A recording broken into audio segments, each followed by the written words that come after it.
He didn't argue. He didn't beg. He just picked up his coffee mug, said goodbye to no one in particular, and walked out of a job he'd held for 6 years. Because a woman who'd been CEO for 11 weeks decided his tardiness was a fireable offense. What Victoria Sterling didn't know was that Ethan Mercer had been late that morning because his 8-year-old daughter had grabbed his sleeve in the school parking lot and whispered, "Daddy, please don't go yet."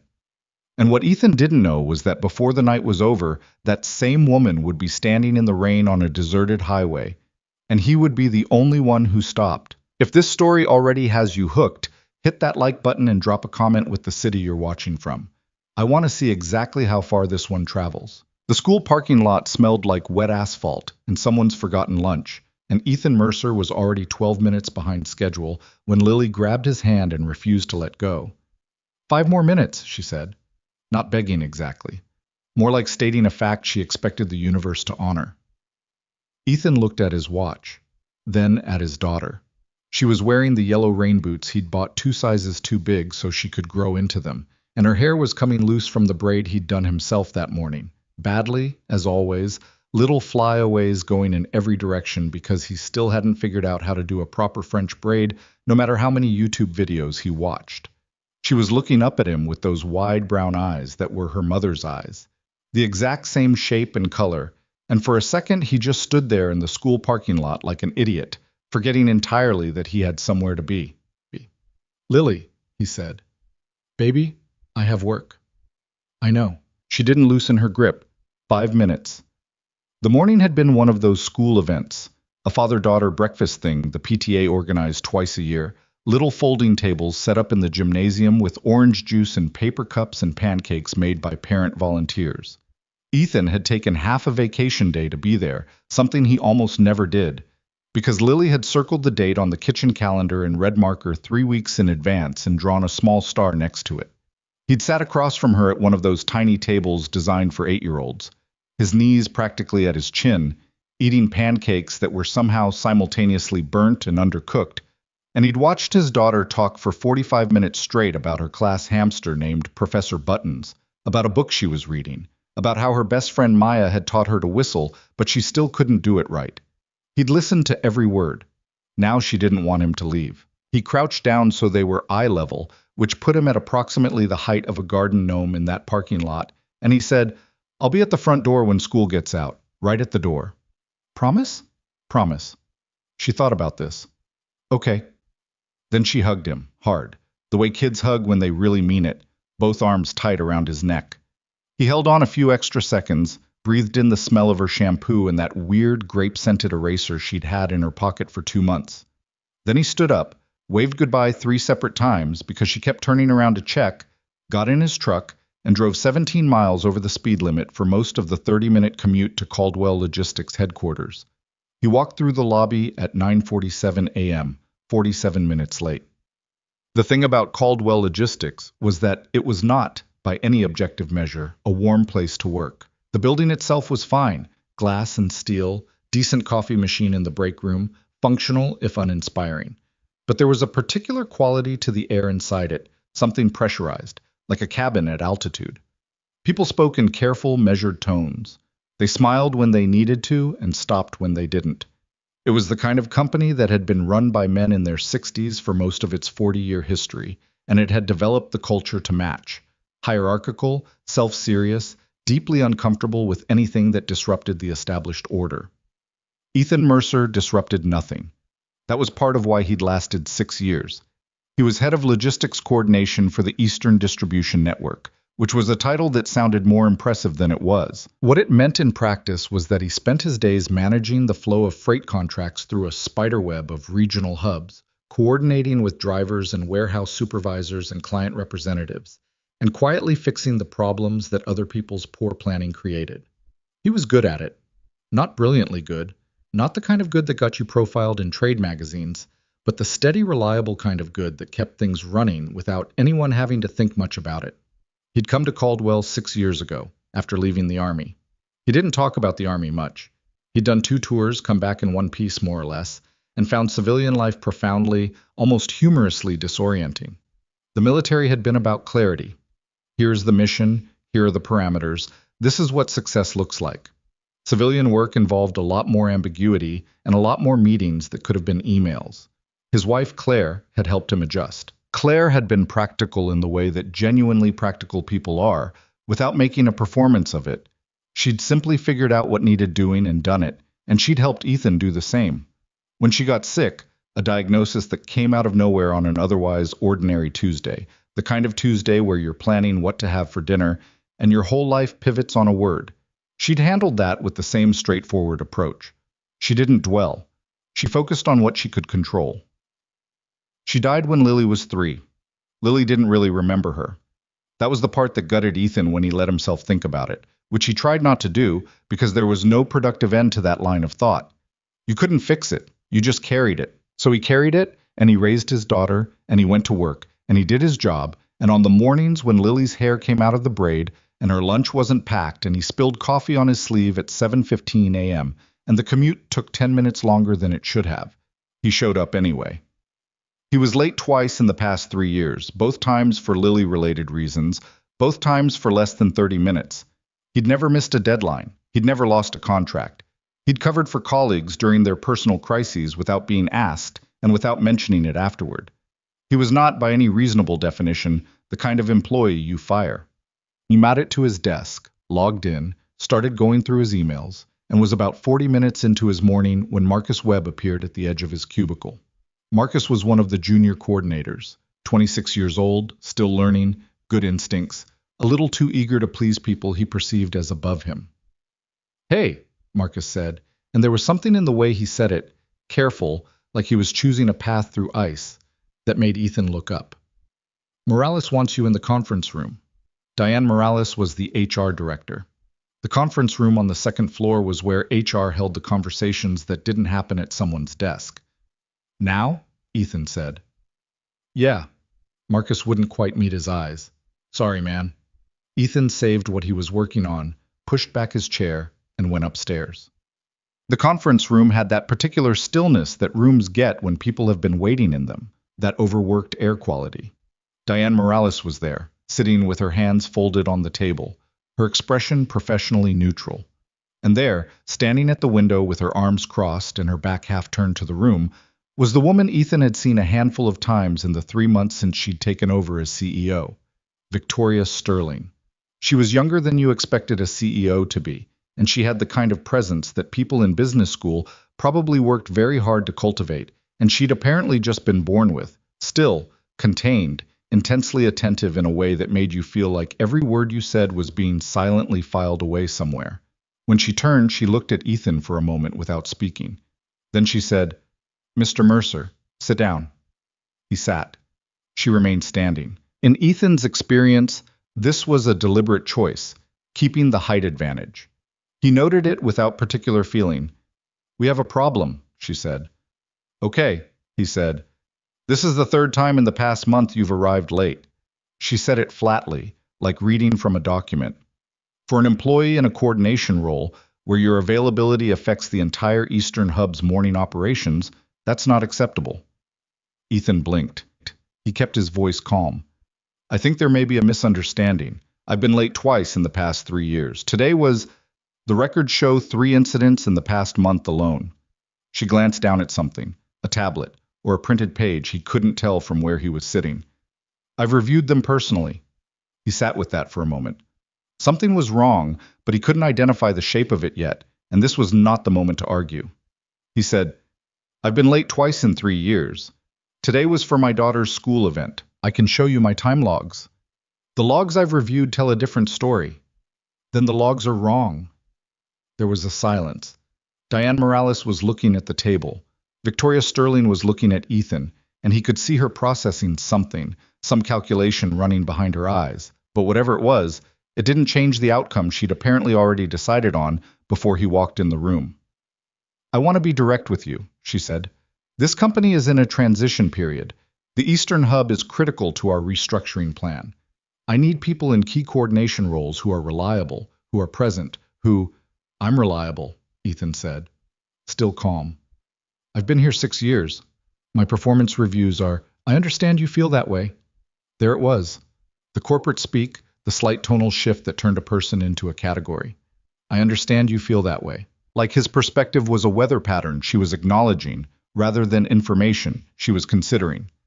But based on what I've reviewed, I don't think this position is the right fit for you moving forward. Another silence. Ethan said, "You're firing me." "We're letting you go," Diane Morales said, the HR version of the same thing. He sat there for another few seconds. He thought about the time logs and wondered, with a strange, detached clarity, who had altered them and why. He thought about Lily waiting for him at the school door at 3 o'clock, trusting that he'd be there. He thought about 6 years of showing up, of missing holidays to cover emergencies, of solving problems at 11 at night because nobody else was available. He thought about Claire and what she would tell him to do. She'd tell him to stand up straight and get out of the room without giving anyone the satisfaction of seeing him crack. He stood up. "I'll need 30 minutes to clear my desk," he said. Victoria Sterling looked at him, really looked at him, like something had snagged on her attention. And for just a moment her composure shifted, something uncertain moving beneath the surface of her expression. "Of course," she said. He nodded at Diane, nodded at the CEO, and walked out. He did not slam the door. He didn't make a scene at his desk. He packed his mug, the photo of Lily he kept next to his monitor, and a small wooden carving of a fox that Lily had painted for him the previous Christmas, its ears slightly uneven and its tail a confident shade of orange. He said goodbye to Marcus, who looked so stricken with second-hand guilt that Ethan almost felt bad for him. He said goodbye to a couple of other people he'd worked alongside for years, brief and low-key, the way he preferred things. He drove out of the parking garage at 10:43 a.m. He picked Lily up at 3 p.m., exactly as he'd promised, right at the front door. She didn't notice anything was wrong until they got home. She looked at him sideways while they were making sandwiches for dinner. He'd planned to cook something real, but he wasn't quite up to it, and she said, "Daddy, you look tired." "Yeah," he said, "little bit." "Like sad tired or sick tired?" He looked at her. He said, "Just processing stuff tired. You know how sometimes you have to think about something before you know what you think about it?" She considered this. "Like when Maya was mean to me on the swings and I didn't cry until I got home?" "Exactly like that." She nodded, apparently satisfied, and ate half her sandwich and talked about Professor Button some more. When she was in bed that night, he sat at the kitchen table with a cup of coffee that had gone cold and tried to figure out what came next. He had savings. Not a lot, but enough for a few months if he was careful. He had Lily's school costs locked in through the end of the year. He had, if he was being honest, probably better qualifications than he'd ever really leveraged, because he'd never needed to. He'd been comfortable where he was, comfortable in the steadiness of it.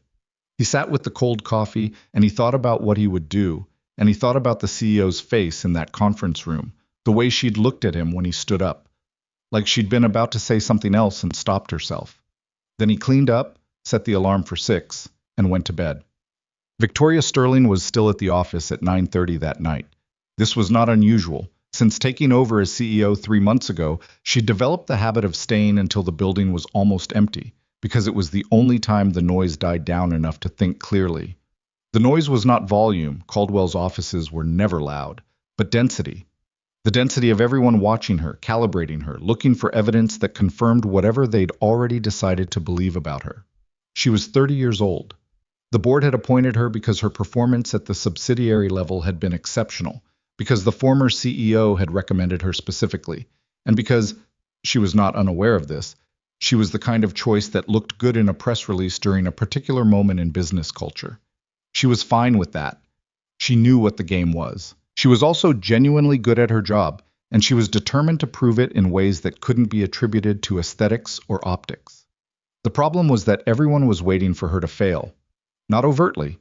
Nobody said it to her face, obviously, but she could feel it in the room whenever she walked into a meeting with the senior leadership team.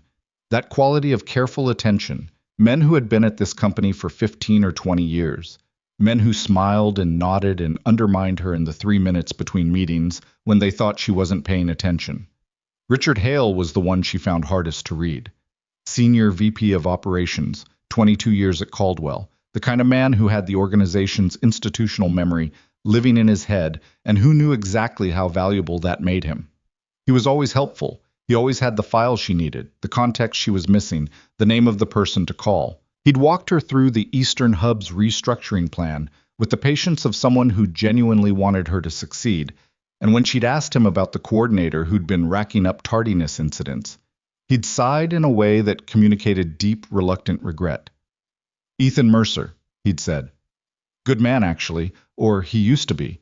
But the attendance issues have been escalating, and honestly, with the restructuring contract coming up, you can't afford soft spots in the Eastern Hub.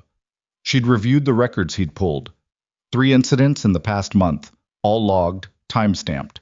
She'd made the call.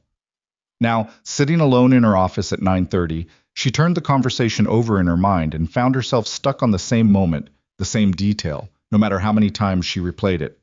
Then the logs are wrong. He'd said it quietly, without heat.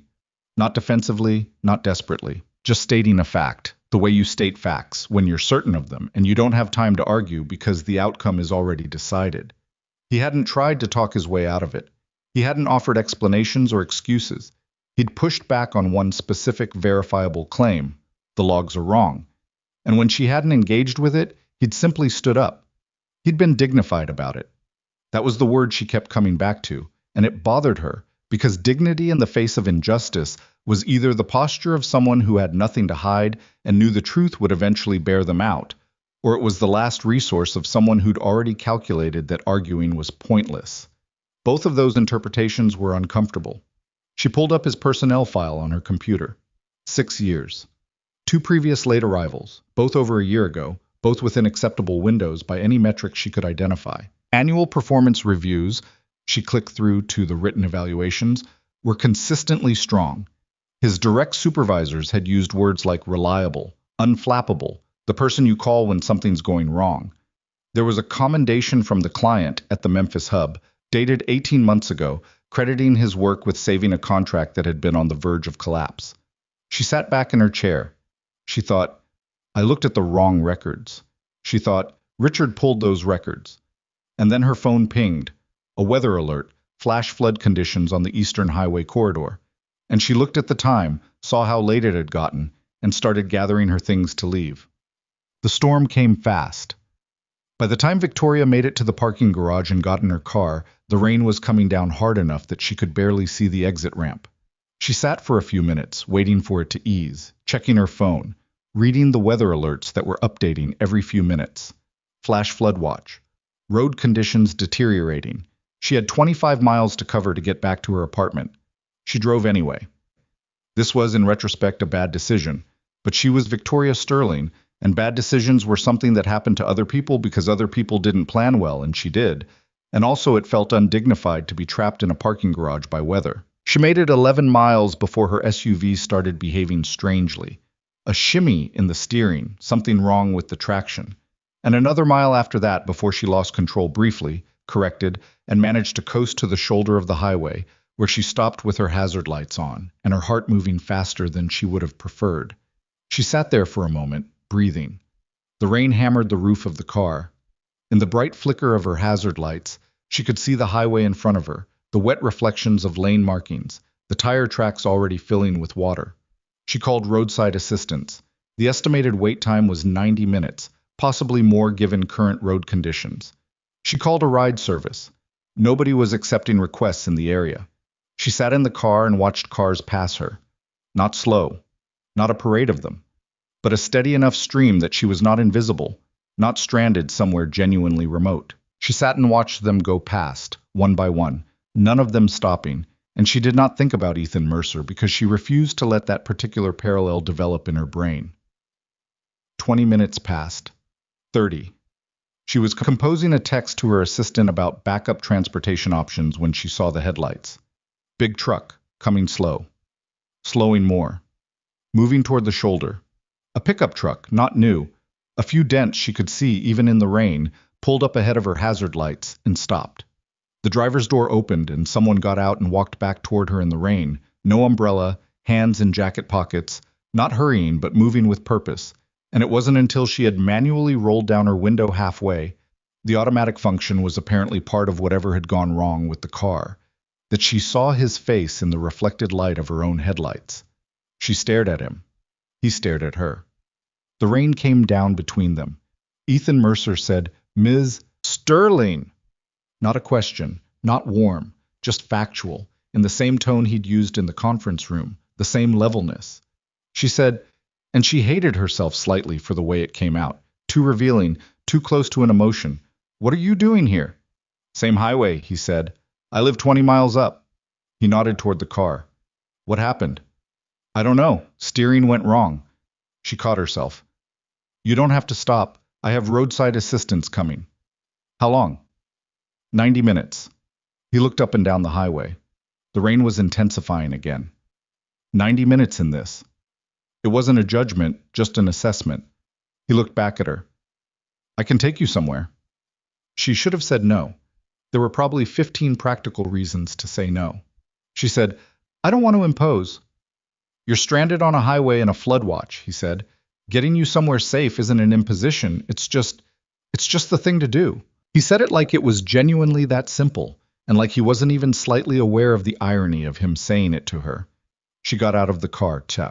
The pickup truck was warm inside, which she hadn't expected, and slightly cluttered in the way vehicles become when they belong to people with complicated lives. A gym bag on the floor of the passenger side, a water bottle in the cup holder, a child's drawing folded up on the dashboard. She buckled in and he went around to the driver's side and got in, and the rain was loud on the roof, and that was when she saw the small figure in the back seat. The little girl was asleep. She was maybe 7 or 8, curled on her side against the back seat with a jacket tucked around her. His jacket, Victoria realized, because he was wearing only a work shirt despite having been standing in the rain, and her mouth was slightly open and her hair was coming out of a braid in every direction.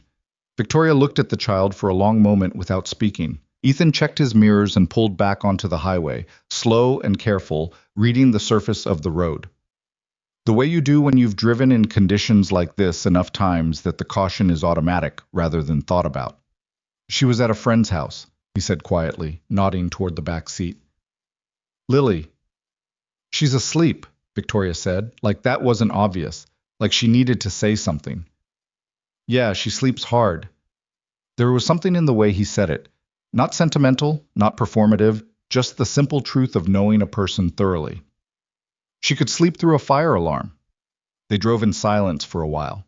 The highway was mostly empty now, other cars having apparently made smarter decisions about the weather. Ethan kept to a careful speed, both hands on the wheel, eyes steady on the road ahead. Victoria said, Are you going out of your way? A little. You should tell me where to drop me. I'll take you home. Where do you live? She hesitated. He glanced at her sideways. I'm not going to do anything, he said, and there was a flatness to it that made her feel slightly absurd for hesitating. I'm just asking so I know where to go. She gave him her address. He adjusted the GPS on his phone, attached to the dash, and they went back to silence. It was not, as silences went, an angry one. Or if there was anger in it, it was the kind that had already been processed, acknowledged, set down somewhere out of reach. What she could feel from him was more like tiredness, the thorough tiredness of someone who has been holding things up for a long time without anyone noticing. I want to apologize, she said. He didn't respond immediately. A few seconds passed. You reviewed records that someone else pulled, he said, not exonerating her, just locating the facts. Yes. And you made a decision based on those records. Yes. And you didn't verify them. Still not angry, just precise. She said, No, I didn't. Another silence.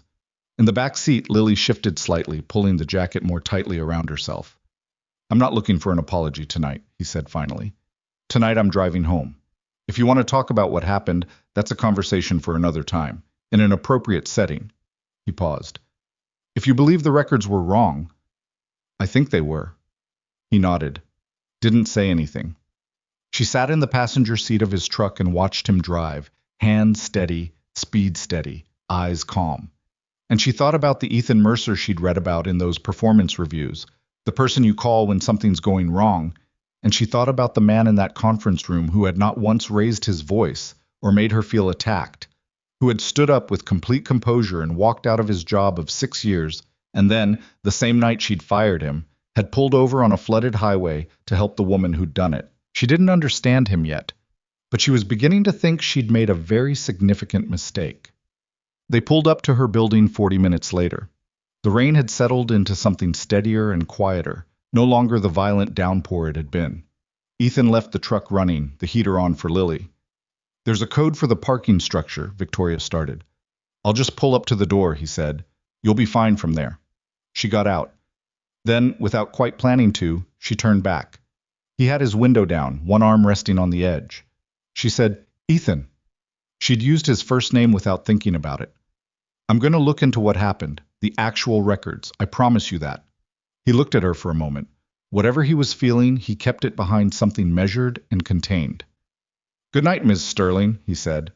She watched the truck pull away from the curb. In the back window, she could just make out the small shape of Lily, still sleeping, jacket still tucked around her, completely unaware of the strange and broken evening that had just unfolded around her. Victoria stood on the wet sidewalk in front of her building, still wearing Ethan's jacket. She hadn't even realized she'd kept it, and made herself a promise she intended to keep. She went inside. On the elevator up to her floor, she typed a reminder into her phone. Employment records, Eastern Hub. Cross-reference raw system logs. First thing tomorrow. She thought about his face in the parking lot of the school that morning. She hadn't been there, hadn't seen any of that, but she could construct it now from the pieces she had. The little girl who didn't want him to leave. The father who stayed 5 more minutes because she asked. The 47 minutes of lateness that had looked like negligence and had been, in fact, exactly the opposite. She'd made a mistake, a real one, with weight and consequence. Tomorrow she would start figuring out exactly how bad it was. The jacket was still on her couch when she woke up. It was the first thing she saw when she came out of the bedroom at 5:40 in the morning, before the coffee was made, before she'd fully assembled herself into the version of Victoria Sterling that the world was permitted to see. Just a plain dark jacket, a little worn at the cuffs, folded over the arm of the couch, where she'd put it the night before and forgotten. She stood there for a moment in her kitchen doorway looking at it like it was evidence of something. She made coffee, she showered, she put on a suit that cost more than Ethan Mercer's monthly truck payment and told herself that was not a thought she needed to be having. She was in the office by 6:50. Her assistant, Priya, arrived at 7:30 and found Victoria already 3 hours deep into Caldwell's employee records system, cross-referencing timestamp logs from the security badge database against the attendance records that Richard Hale had placed in front of her the previous morning. Priya was 24, competent, and had learned very quickly that Victoria had 2 modes in the morning, focused and very focused, and that the appropriate response to either was to bring coffee, say nothing, and wait to be spoken to. She brought coffee, said nothing, waited. Victoria said, without looking up from her screen, I need it to pull the raw access logs for the Eastern Hub coordinator team, going back 6 months. The actual server-side logs, not the HR interface version. I need them to come directly to me. Priya wrote this down. Timeline? This morning. I'll call them now. And I need the original unedited versions of all attendance records flagged in the last 30 days for that team. Tell them I want the edit history, if there is one. Timestamps on any modifications. Priya paused for just a fraction of a second, the pause of someone who understood the implication, and then wrote that down too. I'll get started. Thank you. The door clicked shut. Victoria turned back to her screen. Here was the thing about raw data. It didn't have opinions. It didn't have an agenda. It recorded what happened in the sequence that it happened, and it sat there holding that information with total indifference, waiting for someone to ask the right question. What Victoria had asked, and what the data was now answering with growing clarity, was simple. Did Ethan Mercer's security badge record match the attendance record she'd been shown? It did not. His badge had swiped in on the days marked as absences. The timestamps were clear. More than that. And this was where it got interesting in a way that turned her stomach. The attendance records she'd reviewed had been modified. Not created incorrectly. Modified. There were edit timestamps on 3 entries, all within a 48-hour window, all made from a workstation registered to a user account in the senior leadership tier. She sat with that for a long moment. Then she picked up her phone and called Diane Morales. Diane answered on the second ring, which meant she was already at her desk, which was typical for Diane, who arrived early and stayed late and maintained throughout all of it a kind of professional serenity that Victoria had always found faintly impressive. Victoria, Diane said. Good morning. Good morning. I need to ask you something directly. A brief pause. Of course. When Richard brought me the attendance records for Ethan Mercer, were you in that conversation? Another pause, slightly longer. He shared them with me the morning before your meeting, yes. Did you pull those records yourself, or did he send them to you? He sent them to me. The pause that followed had a different quality to it. Not hesitation, so much as careful assembly. Victoria, is there a problem? Potentially a significant one. She kept her voice measured. I'm going to need your personnel file access frozen for the Eastern Hub team pending an IT audit. Please don't discuss that with anyone else at this point. Diane was quiet for a moment. Then, understood. I'll action that now. Thank you, Diane. She hung up and sat very still, staring at her screen, at the perfectly clear, perfectly damning edit. Timestamps arranged in a column on the left side of the attendance record. Ethan Mercer had not been late 3 times in the past month. He had been late once, yesterday morning, for 47 minutes, because his daughter had grabbed his hand in a school parking lot. Somebody had changed the records to make it look otherwise. Somebody who had a workstation in the senior leadership tier. Somebody who had handed her those records personally, with an expression of deep and reluctant concern. She picked up her pen, turned to a legal pad, and wrote Richard Hale's name at the top of a page that would eventually become very long. She didn't tell anyone else what she was doing. Not yet. She needed to understand the full shape of it before she did anything irreversible. And she was uncomfortably aware that she had already done one irreversible thing that she would have to answer for. The IT logs arrived by 9:15. She went through them methodically, the way she'd learned to go through financial data. Not looking for something specific, just reading, letting the patterns surface.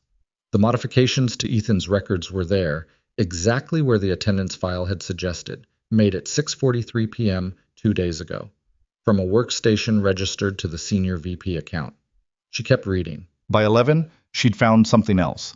A series of internal emails from 3 weeks earlier, routed through a distribution list she wasn't on, discussing the timeline of the Eastern Hub restructuring contract and the need to... The phrasing was careful, bureaucratic, the kind of careful that people deploy when they know what they're doing is wrong, but want paper that says otherwise. Reposition key personnel ahead of the transition phase. Reposition key personnel. She stared at that phrase for a long time. The restructuring contract for the Eastern Hub was worth, depending on which projection model you used, somewhere between $18 and $24 million over 3 years. The company handling the operational consulting for that restructuring had a board member who was a former colleague of Richard Hale's. She had not known this before. She knew it now because she'd spent 20 minutes that morning reading Richard's professional history on every platform she could access, because something Ethan had said in the truck, not with words, but with that particular quality of certainty in his voice when he said the logs are wrong, had stayed with her like a splinter. She didn't have everything yet. What she had was enough to know she needed more, and that getting more required moving carefully. Richard Hale had 22 years at this company. He had relationships she was still mapping. He had, she was increasingly certain, been one of the people most actively hoping she would fail fast enough, and comprehensively enough that the board would reconsider her appointment. Firing Ethan Mercer, a beloved 6-year employee with a spotless record, on the basis of falsified evidence had probably looked to whoever orchestrated it like a gift. Let the new CEO make a spectacular, indefensible mistake. Let her fire the wrong man. Let the story write itself. She had almost walked right into it. She pulled up Ethan's full personnel file again and read through it top to bottom, slowly, the way she should have read it before she'd made any decision at all. The performance reviews. The commendation from Memphis. A note from his previous supervisor, a man named Carroll who'd retired 2 years ago, that was more personal than professional notes usually were, the kind of thing that occasionally slipped through when a supervisor genuinely liked someone. Ethan is the kind of employee you build a team around. He doesn't ask for recognition, and he doesn't need it, which makes it easy to forget to give it. Don't forget. She read that line twice. Then she closed the file, picked up her phone, and texted Priya. Clear my afternoon. I need uninterrupted time. Across the city, Ethan was at his kitchen table with a cup of coffee that had gone cold and his laptop open to a job search site that he'd been staring at for 30 minutes without clicking on anything. His resume was open in another tab. It was fine as resumes went. It was accurate. It listed his actual qualifications and his actual experience, and it was formatted in a way that was clear and professional, and he had never in his life felt less like he knew how to present himself in a document. He'd sent Lily to school that morning. She'd asked again if he was okay, in the way she did, sideways, indirect, watching him from under her lashes while she ate her cereal. And he told her again that he was fine, just thinking about things. She'd accepted this with the pragmatic grace that 8-year-olds sometimes had about adult complications, which was to say she'd moved on to talking about the art project they were doing in class, something involving papier-mâché and considerably more enthusiasm than the situation probably warranted. He'd dropped her off, come home, made coffee, and now he was sitting here. He was not someone who fell apart. That was not, to his knowledge, something he was capable of. He'd been through things that made losing a job look like losing a parking spot, and he'd come through them intact, more or less. But there was something particular about this that was harder to shake than he'd expected. Not the injustice of it exactly, though that was there too, but the specific quality of the injustice. That someone had lied. That someone had gone out of their way to construct something false and hand it to a person with the power to hurt him, and that person had used it without checking. I was angry about that. He was allowing himself to be angry about it, which was something he'd learned was important. Not to perform it, not to let it drive decisions, but to feel it in full before letting it go. He thought about Victoria Sterling in the passenger seat of his truck, the rain loud on the roof, her professional composure fraying at the edges in ways she was visibly working to prevent. She'd been surprised. He could see that much. Not fake surprised, genuinely shaken, like someone who'd realized mid-step that the floor was not where she'd expected it to be. He didn't know what to do with that. He didn't know what she'd do with it either. His phone buzzed. Unknown number, local area code. He picked it up. Mercer. Mr. Mercer. A woman's voice, professional, youngish. My name is Priya Chandran. I'm the executive assistant to the CEO of Caldwell Logistics. Ms. Sterling asked me to reach out and arrange a time for her to speak with you. She said, a brief pause, like she was reading directly from a note. She said she wanted me to tell you that she has new information and that she would like to speak with you in person, if you're willing. Ethan was quiet for a moment. She can call me herself, he said. Another pause, shorter this time. Yes, of course. I'll let her know. He hung up and looked at his cold coffee. 4 minutes later, his phone buzzed again. Same number. He answered. Mr. Mercer.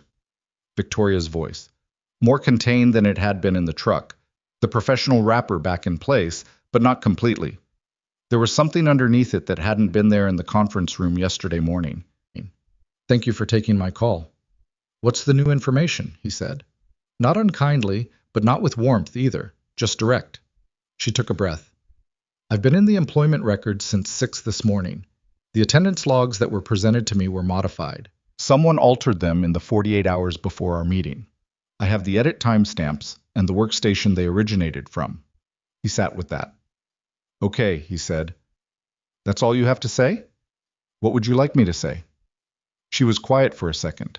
He could almost hear her recalibrating. I suppose I expected, I don't know, more of a reaction. I already knew the records were wrong, he said. I told you that in the room.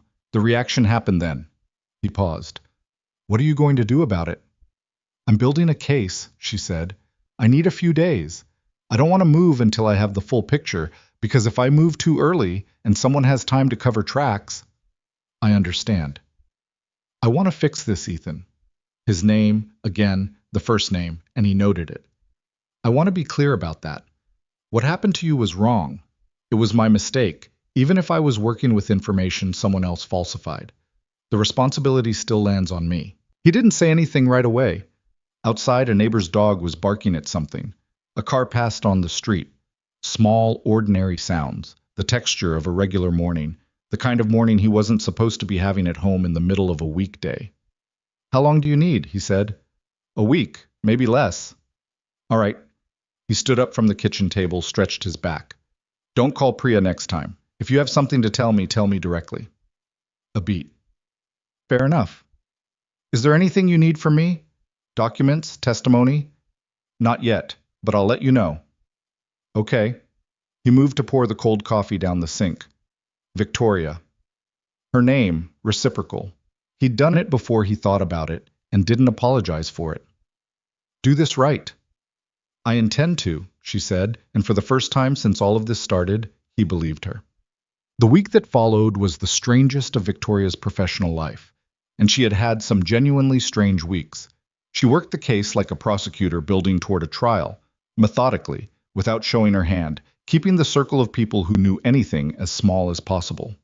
Priya knew some of it. Diane Morales, who turned out to be considerably more useful as an ally than Victoria had given her credit for, knew most of it. The IT director knew the technical scope of what she was asking for and was smart enough not to ask why. Richard Hale knew nothing, or rather, and this was the thing that kept her up past midnight most nights that week, he knew everything, and he simply did not know that she knew. He continued to be exactly what he had always been in her presence, smooth, helpful, faintly avuncular, the kind of man who held doors and remembered the names of your staff, and had 22 years of institutional memory arranged behind his eyes, like a weapons cache. She watched him differently now. She watched the specific things he chose to tell her and the specific things he didn't. She watched how he positioned himself in meetings, which conversations he arrived early for, which ones he left as soon as they were over. She'd been reading him wrong since she started. She'd been reading him as an ally, or at worst a neutral party, an elder statesman of the company who could have resented her appointment and had apparently chosen to be helpful instead. What he had actually been doing, she now understood, was managing her. He'd fed her information strategically. He'd framed situations in ways that benefited his preferred outcomes. And when she'd been new and overwhelmed and eager to demonstrate she could make hard calls without flinching, he'd handed her Ethan Mercer's falsified record and watched her pull the trigger on a man whose only offense was that he knew the Eastern Hub's operations well enough to recognize irregularities in the restructuring contract. Irregularities that would have channeled a substantial portion of the consulting fee to a firm in which Richard had a quiet financial interest. She found the financial connection on day 4. It was buried, as these things always were, but not buried well enough because Richard had apparently not anticipated someone looking for it. A consulting subcontract, 2 layers removed from the main agreement, routed through a holding company that was registered in a state with permissive disclosure laws, but that paid out quarterly to a private account she had to call in 2 favors to trace. When she traced it, she sat very still for about 3 minutes. Then she called a lawyer she trusted who wasn't on Caldwell's internal legal team. She'd been texting Ethan sporadically through the week. Not often. She was conscious of the awkwardness of it, the power differential that still technically existed, even though she'd effectively destroyed the professional relationship she'd had with him. But enough to keep him informed. Brief, direct messages. She kept them factual because she didn't know what else she could offer him at this point. Still building. Found a financial connection. Significant. His response, 3 minutes later. How significant? Significant enough to end careers. Okay? How's the case on the records? Solid. Edit trail is unambiguous. A pause. Then, good. Let me know if you need anything. She put her phone down and stared at the financial document spread across her desk. Then she picked it back up and typed, "How are you holding up?" Another pause, longer this time. Managing. Lily helped me repaint the front door yesterday. It's now extremely orange. She read that and felt something loosen slightly in her chest, some tight thing she'd been carrying since that conference room. She typed, "Orange was a bold choice. She picked the color. I'm not going to argue with her taste when she's the one doing the work." Victoria looked at that for a moment, at the specific texture of it, the dry humor, the understated love in it, and put her phone away before she could think of a response that was too much.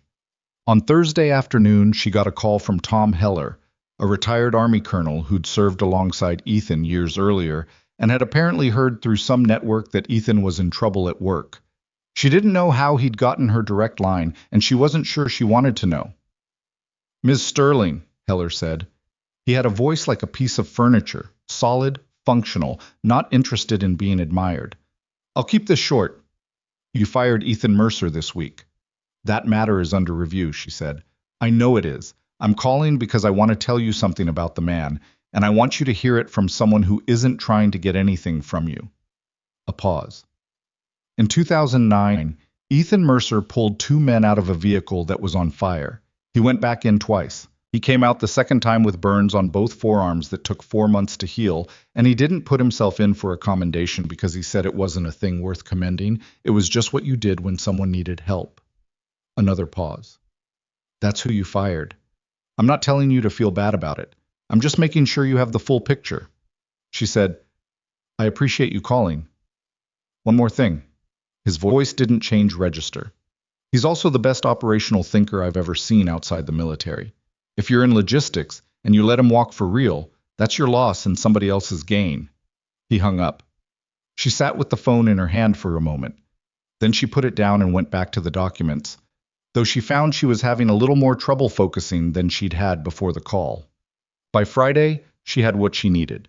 The packet she'd assembled was thorough. The unmodified security logs, the modification timestamps, the edit history, the financial disclosure showing Richard's interest in the consulting firm, the internal emails about repositioning key personnel, and a supplementary document pulling together 4 other instances over the past 18 months in which operational decisions had been influenced in ways that seemed inexplicable until you understood what Richard had to gain from them. She'd laid it all out with the kind of rigor that left no room for interpretation. She'd made 2 copies, one for the board packet and one secured off-site, because she wasn't taking any chances. She'd arranged an emergency board session for the following Tuesday. She'd told the board chair it was an urgent internal matter that required immediate attention and that she'd have a full briefing in advance. The chair, a business-like woman named Elaine Forsyth, who had been one of the main proponents of Victoria's appointment, and who consequently had a particular interest in her not failing, had agreed without asking too many questions. Victoria worked through Friday evening and into the night, refining the presentation, anticipating every possible counterargument.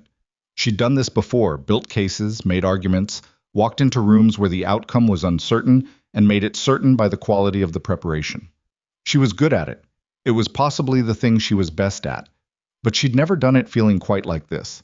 She'd never done it carrying the specific weight of knowing that the thing she was correcting was a mistake she'd made herself. That Ethan had gone home that day and told his daughter he was tired and repainted his front door orange and was managing, and that every day he was managing was a day she'd failed to stop what should have been stopped before it started. She went home at 11, changed out of her suit, made herself eat something that wasn't from a coffee cart. She sat on her couch with the television on for company and didn't watch it, and at some point her eyes landed on the arm of the couch where the jacket had been 3 nights ago. She needed to return it. That was a practical thing she could do. She picked up her phone and opened the text thread. Typed, I still have your jacket. The response came back 12 minutes later, which meant he'd probably been asleep and woken up when his phone buzzed. I know. Keep it until this is over. She read that twice. Then she put her phone on the charger and went to bed, and for the first time since Monday, she slept more or less like a person who had a plan.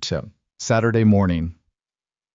She drove to a neighborhood she'd never been to before, 20 miles from where her own apartment building stood, and parked in front of a house that was easy to identify because its front door was genuinely, extremely orange. She hadn't told him she was coming. She almost hadn't come at all.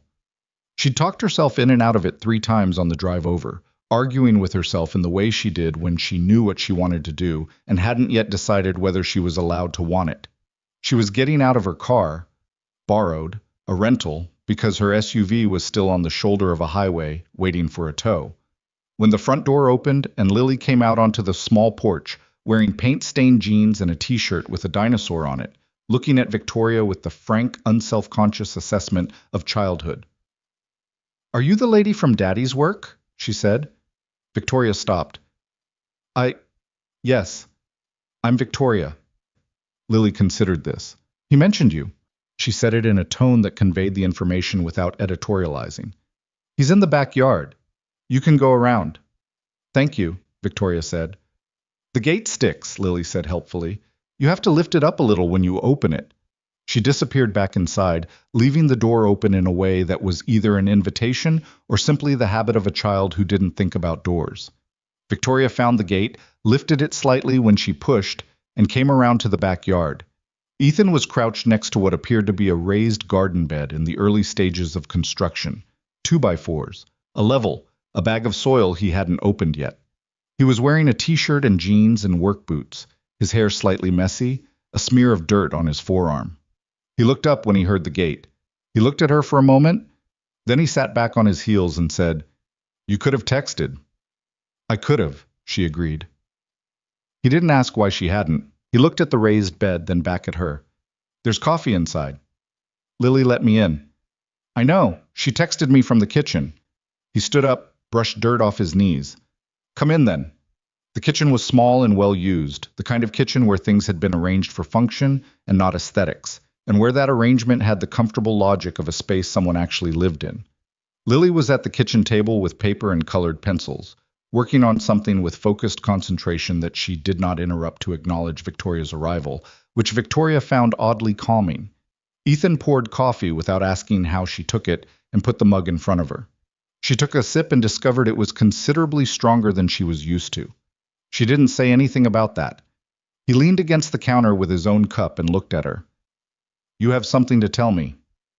"I have everything I need," she said, "for the board meeting Tuesday. It's complete. I wanted you to know before Monday." He nodded slowly. Something moved through his expression that he contained quickly. "Richard Hale." "Yes." "Financial interest in the consulting contract." "Yes." She wrapped both hands around the mug. "There's more than just the records falsification. There are other instances. This has been going on longer than what he did to you." Ethan was quiet for a moment. "How long?"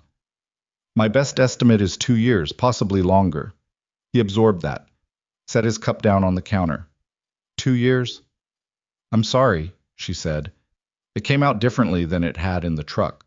Less formal, less contained, more like what it actually was. "For my part in it. For not verifying. For all of it." He looked at her, and this time he didn't quickly contain what moved through his expression, which was complicated and tired and honest in a way that was difficult to look at directly. "You were handed a false story, and you believed it without checking," he said. "That's on you. I'm not going to pretend it isn't." A pause. "But you're doing the right thing now. That matters." From the table, without looking up from her drawing, Lily said, "Is she going to get you your job back, Daddy?" Ethan glanced at his daughter. "That's not really—" "Possibly," Victoria said. Lily looked up, looked at Victoria, then looked back at her drawing with apparent satisfaction, as though a hypothesis had been confirmed. "Good," she said. "He's been pretending he's not worried, but I can tell." Ethan picked up his coffee cup and stared at the ceiling briefly. "Thank you for that, Lily." She asked. She didn't ask. She was going to. Victoria looked at the little girl and felt something happen in the region of her chest that she didn't have a name for yet. "She's not wrong," Victoria said. "I was going to." Ethan brought his gaze back down from the ceiling and looked at Victoria, and for just a moment his mouth curved, not quite a smile, something more tentative and more real than a smile. And then he looked away, out at the window toward the backyard and the raised bed he'd been building. "The board meeting is Tuesday," he said. "Tuesday," she confirmed. They stood in the kitchen for a moment, the coffee between them, Lily's pencil scratching quietly on paper, the autumn light coming through the window and landing in an imprecise way on the worn linoleum floor. Everything unsaid between them was still unsaid, and would remain so for now, because there was still too much to get through, and this was not the moment.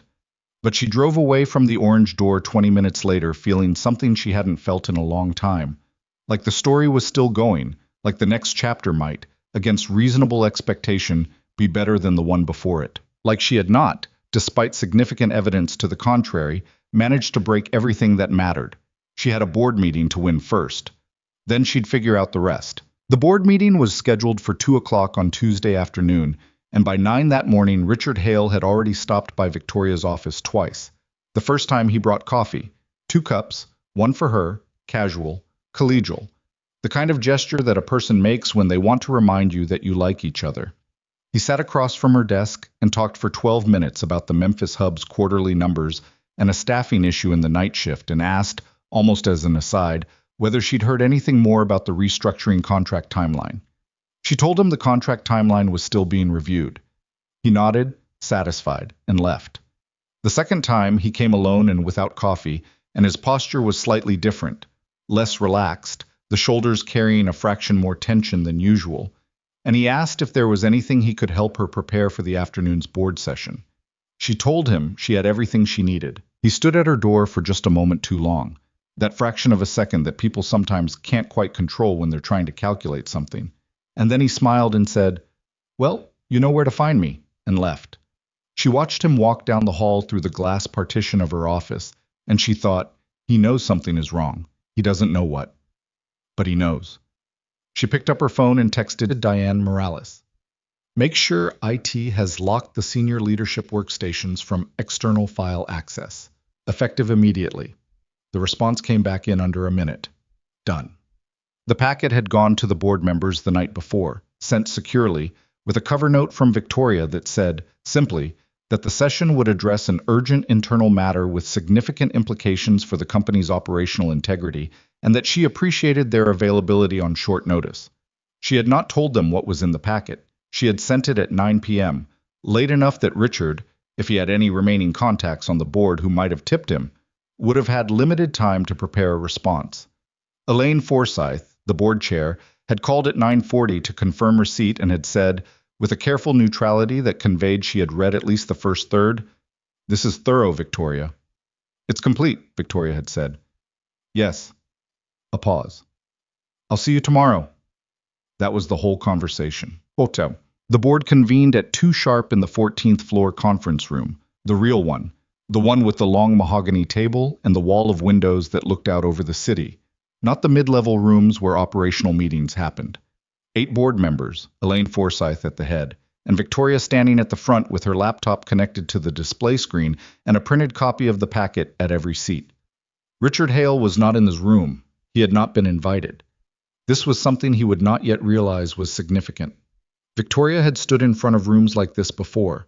Not this specific room, but rooms with this specific quality, the quiet authority of people who controlled large things looking at you and waiting to be persuaded.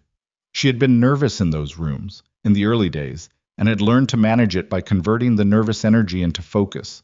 Today she wasn't nervous. She was something else. Purposeful, maybe, in a way that had weight to it, that came from the specific kind of clarity you only got when you knew you were doing the right thing. And the right thing was also the hard thing. She had done something wrong. She was here to fix it, and in fixing it she was going to take down a man who had spent 2 years treating this company's resources like a personal ATM and its people like obstacles to be repositioned when they got in the way. She started talking. She walked them through the attendance records first, the modification timestamps, the workstation origin, the comparison between the falsified logs and the raw security badge data. She showed them side by side. She said Ethan Mercer's name clearly and without hedging and explained what had been done to him and why she believed it had been done. She watched the board members' faces as they followed along in their packets. The particular kind of stillness that settled over people when they were reading something that made them angry but were not yet ready to show it. Then she moved to the financial conflict of interest, the consulting subcontract, the holding company, the quarterly payouts. She had a timeline that laid out the decision points at which Richard's operational recommendations had coincided within 90 days with financial benefit to his private interest. 4 instances over 2 years. The 5th, the Eastern Hub restructuring contract, the one that was still pending, would have been the largest. By the time she reached the 3rd chart, James Whitfield, the board member who'd been at Caldwell longest, a quiet, methodical man who had the reputation of being impossible to rattle, had stopped looking at his packet and was looking at her. I was going to pull 20% of the consulting fee through a subcontract to his own holding company? Whitfield said. Based on the structure I found, yes. The contract hasn't been finalized, which is why this is recoverable. But the intent is documented in the internal emails I've included on page 12. Whitfield turned to page 12. Read. Said nothing for a moment, then said, "Who else has seen this?" "My EA, the HR director, the IT director, and an outside attorney I retained for review. No one in the senior leadership tier. Richard doesn't know you're presenting this today." "No." Another silence. Elaine Forsyth, who had been watching Victoria with an expression of focused attention throughout the entire presentation, said, "What are you recommending, Victoria?"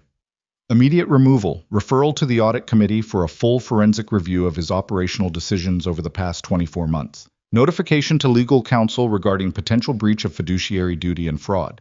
She paused. "And reinstatement of Ethan Mercer with full back pay for the period of wrongful termination, plus the offer of a promotion to Director of Operations, a role that, based on his record, he's qualified for and that, frankly, would have benefited this company if we'd offered it to him 2 years ago. Elaine looked around the table. Discussion?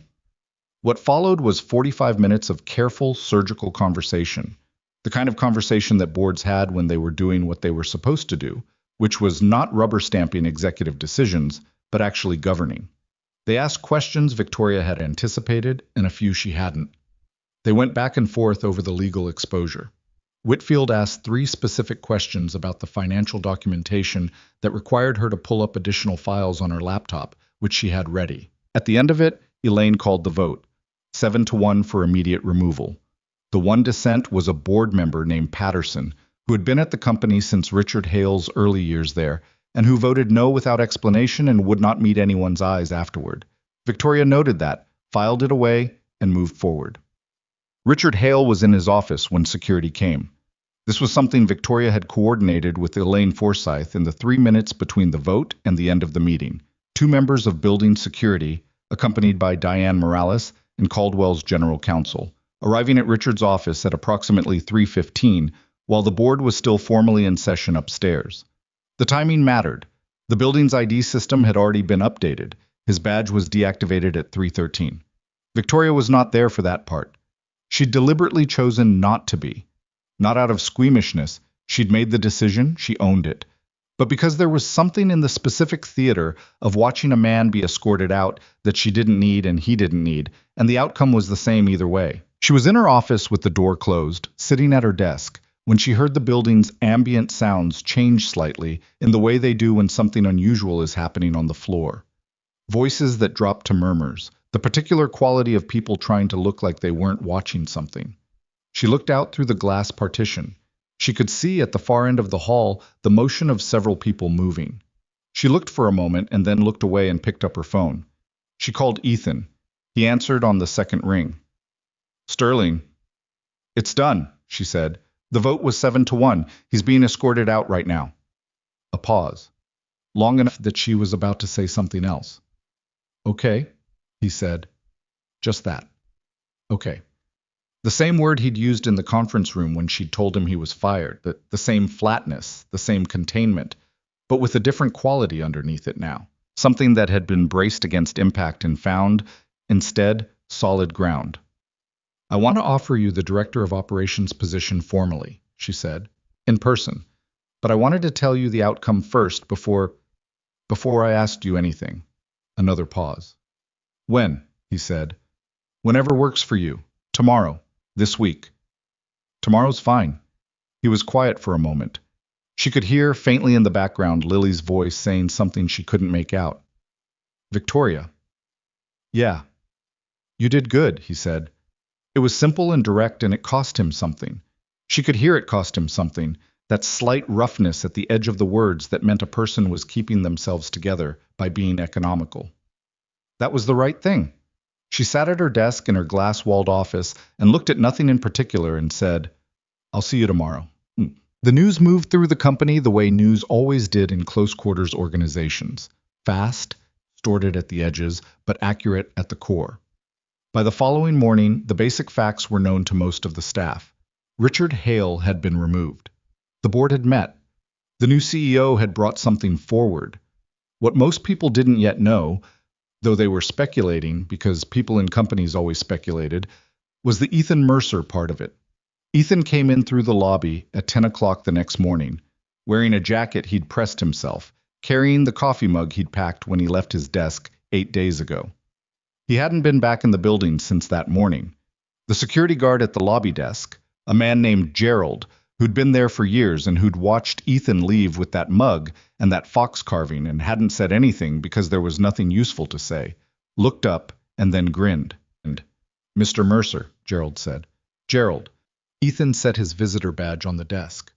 "I'm here to see Ms. Sterling." "I know you are."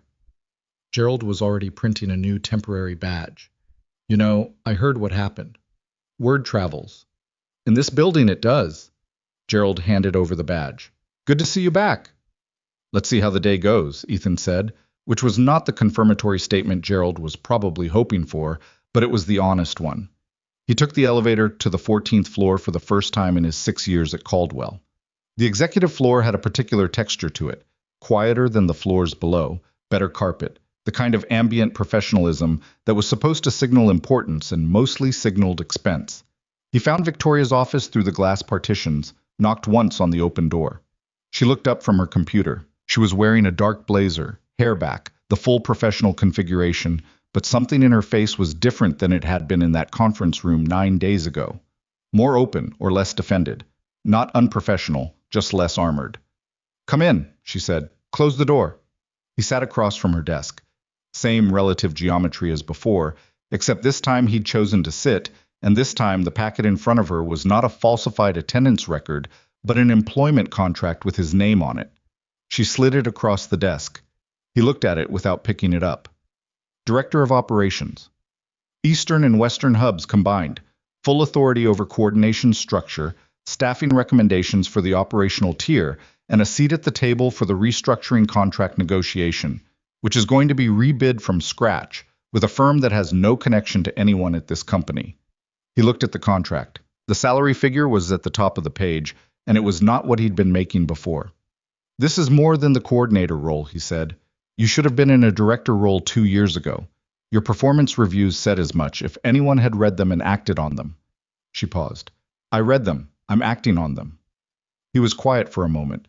She watched him think, watched him actually work through it, not perform consideration, but genuinely sit with the decision the way he sat with most things, without hurrying. "I need to ask you something," he said. "Go ahead." "Is this because you feel guilty?" She didn't flinch from the question. "Yes," she said. "Partly. I'm not going to tell you it isn't, because you'd know I was lying and it would be a bad start." She met his eyes. "But it's also because you're the right person for the role. Those two things can both be true." He looked at her for a long moment. Then he picked up the contract and read through it. Actually read it, all of it, which she respected, because too many people signed things they hadn't read and then were surprised by the terms. When he got to the back page, he said, "This clause about the restructuring oversight, does this give me genuine authority to flag problems, or is it decorative?" "Genuine. If you flag it, I look at it. If you escalate, it goes to the board. That's not boilerplate, it's something I added specifically." He read it again. Then he set the contract back on the desk and said, "I'll have an attorney look at it. Give me 48 hours. "Of course." He stood. She stood. They were both slightly awkward for a moment, the moment of transition between the formal and the human, when the professional scaffolding of a conversation had done its job and you were left standing in something that was less defined. He said, "How are you?" She blinked. She started the automatic response and stopped. "I'm tired, and I think I've been managing things I should have been questioning since I started here." She said it plainly, without self-pity. "I'm working on that." He nodded. "For what it's worth," he said, "you questioned it when it mattered. Later than I should have. But you did." He picked up his coffee mug from the chair beside him where he'd set it when he came in. "Lily asked me this morning if I was going back to work." "What did you tell her?" "I told her I had a meeting." A pause. "She said to tell the lady with the orange jacket that she wants her to come see the garden bed when it's finished." Victoria looked at him. There was nothing in her professional training or her considerable experience that had prepared her for the specific feeling of being invited into something by an 8-year-old through her father's careful, understated delivery of the message. "Tell her I'd like that," she said. He nodded, moved toward the door, then stopped without turning around. "Victoria."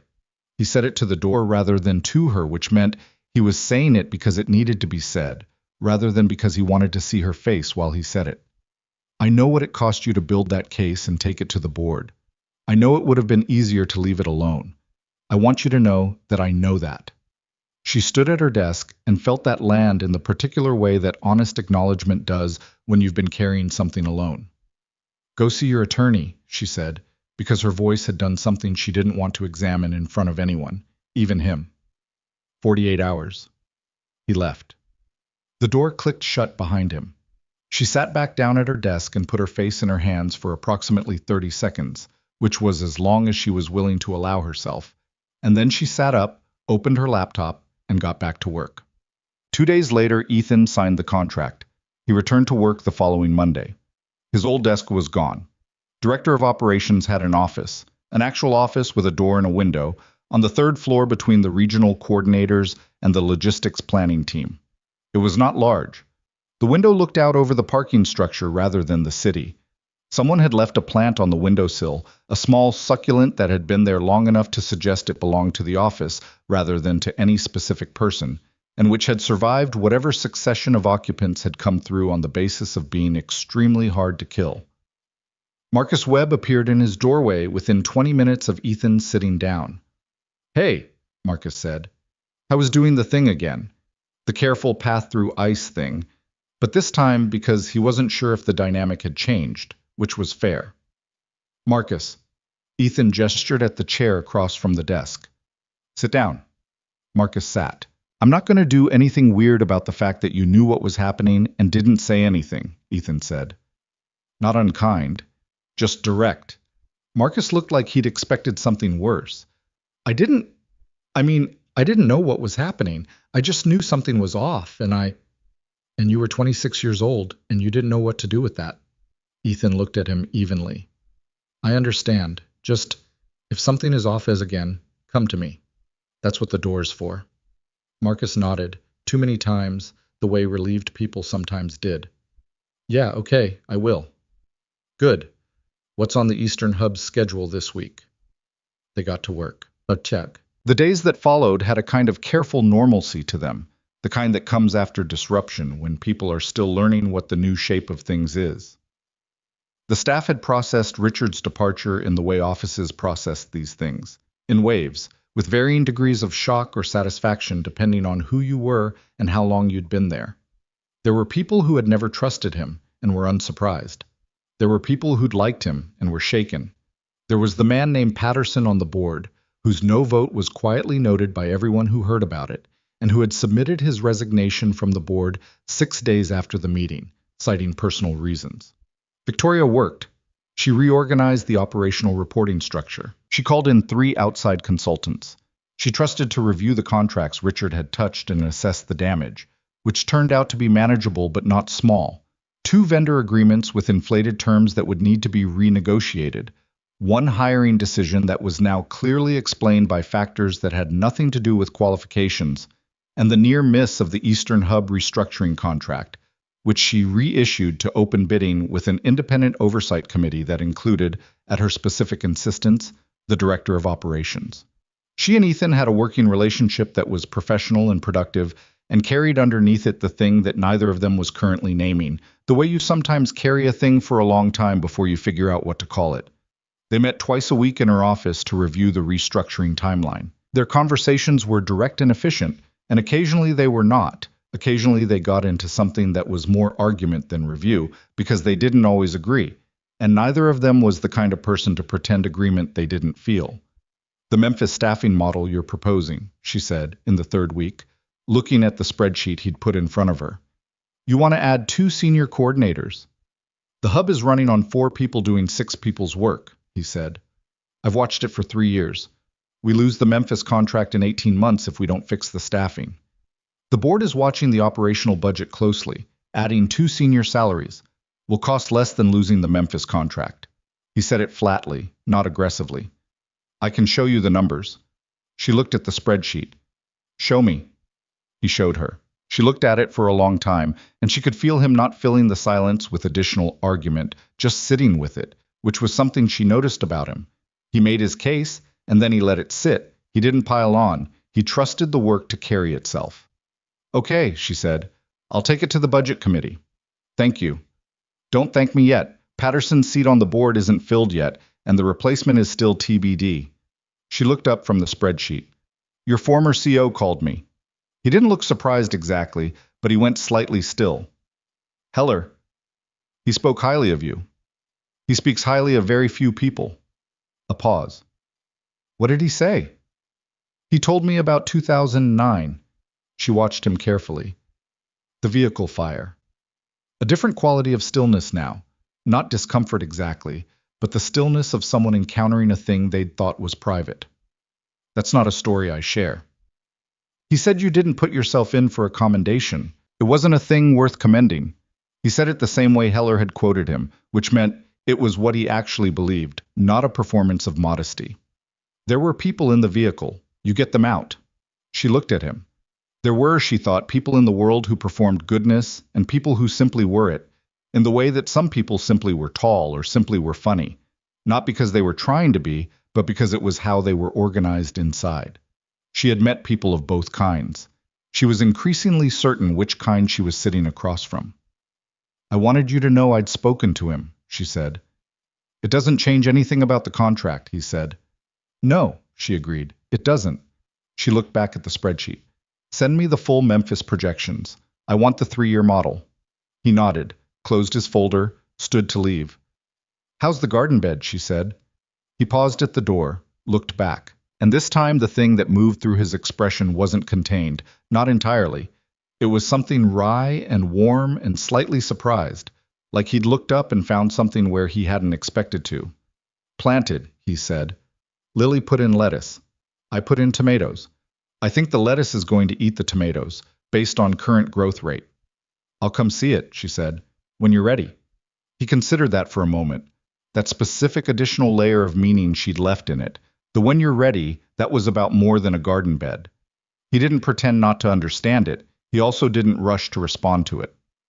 I'll let you know, he said. He left. She sat at her desk for a moment with the Memphis projections open on her screen and the memory of his face in the doorway, that slight warmth, that guarded openness.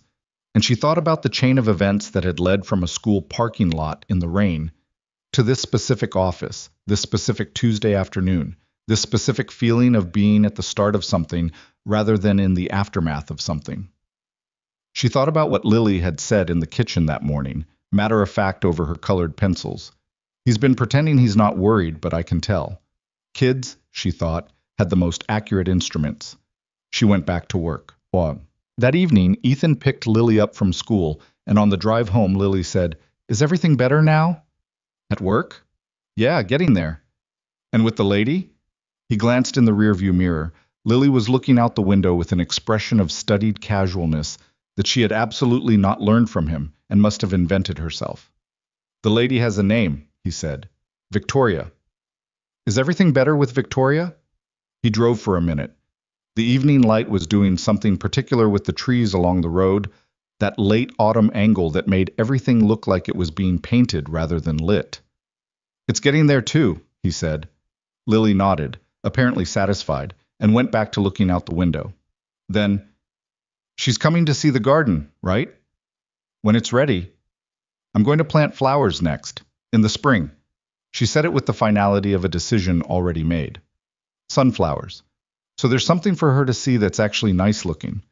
He looked in the rearview mirror again. His daughter was 8 years old, and she had the exact color of eyes that Claire had. And she was, in her own way, telling him something he hadn't quite been ready to hear yet. Yeah, he said quietly. Sunflowers sound good. The road curved and the light fell differently, and the evening moved on, the way evenings do, toward whatever came next. Winter came to the city the way it usually did. Not all at once, but in increments, a few degrees at a time, the trees going bare over the course of 2 weeks, until one morning you looked out and realized they'd been empty for a while and you just hadn't marked the exact moment it happened. Ethan marked time differently now. The director role had a different rhythm than coordination, more strategic, less immediate, more time spent in rooms talking about things that wouldn't happen for 6 months, rather than solving problems that were happening right now. He was adjusting to it. Some days the adjustment felt natural, and some days he missed the clean satisfaction of a logistics problem that had a specific solution in a specific timeline, and you either hit it or you didn't. He'd told Victoria this in one of their Tuesday meetings in early November, when she'd asked how the transition was going, and he'd given her the honest answer instead of the functional one. She'd listened without interrupting, which was something he'd noticed about her. She didn't fill silence the way some people did, didn't rush to reassure or redirect. She sat with what you said and let it mean what it meant. The strategic work will feel more natural in 6 months, she'd said when he was done. That's not a prediction, it's just what happens. The adjustment period for operational thinkers moving into director roles is usually about that long. Operational thinkers, he'd said. People who are good at solving actual problems, as opposed to people who are good at talking about solving problems. He'd looked at her. Which type are you? She'd considered that for a moment, genuinely, not performing the consideration. Somewhere in the middle, she'd said. I can do both.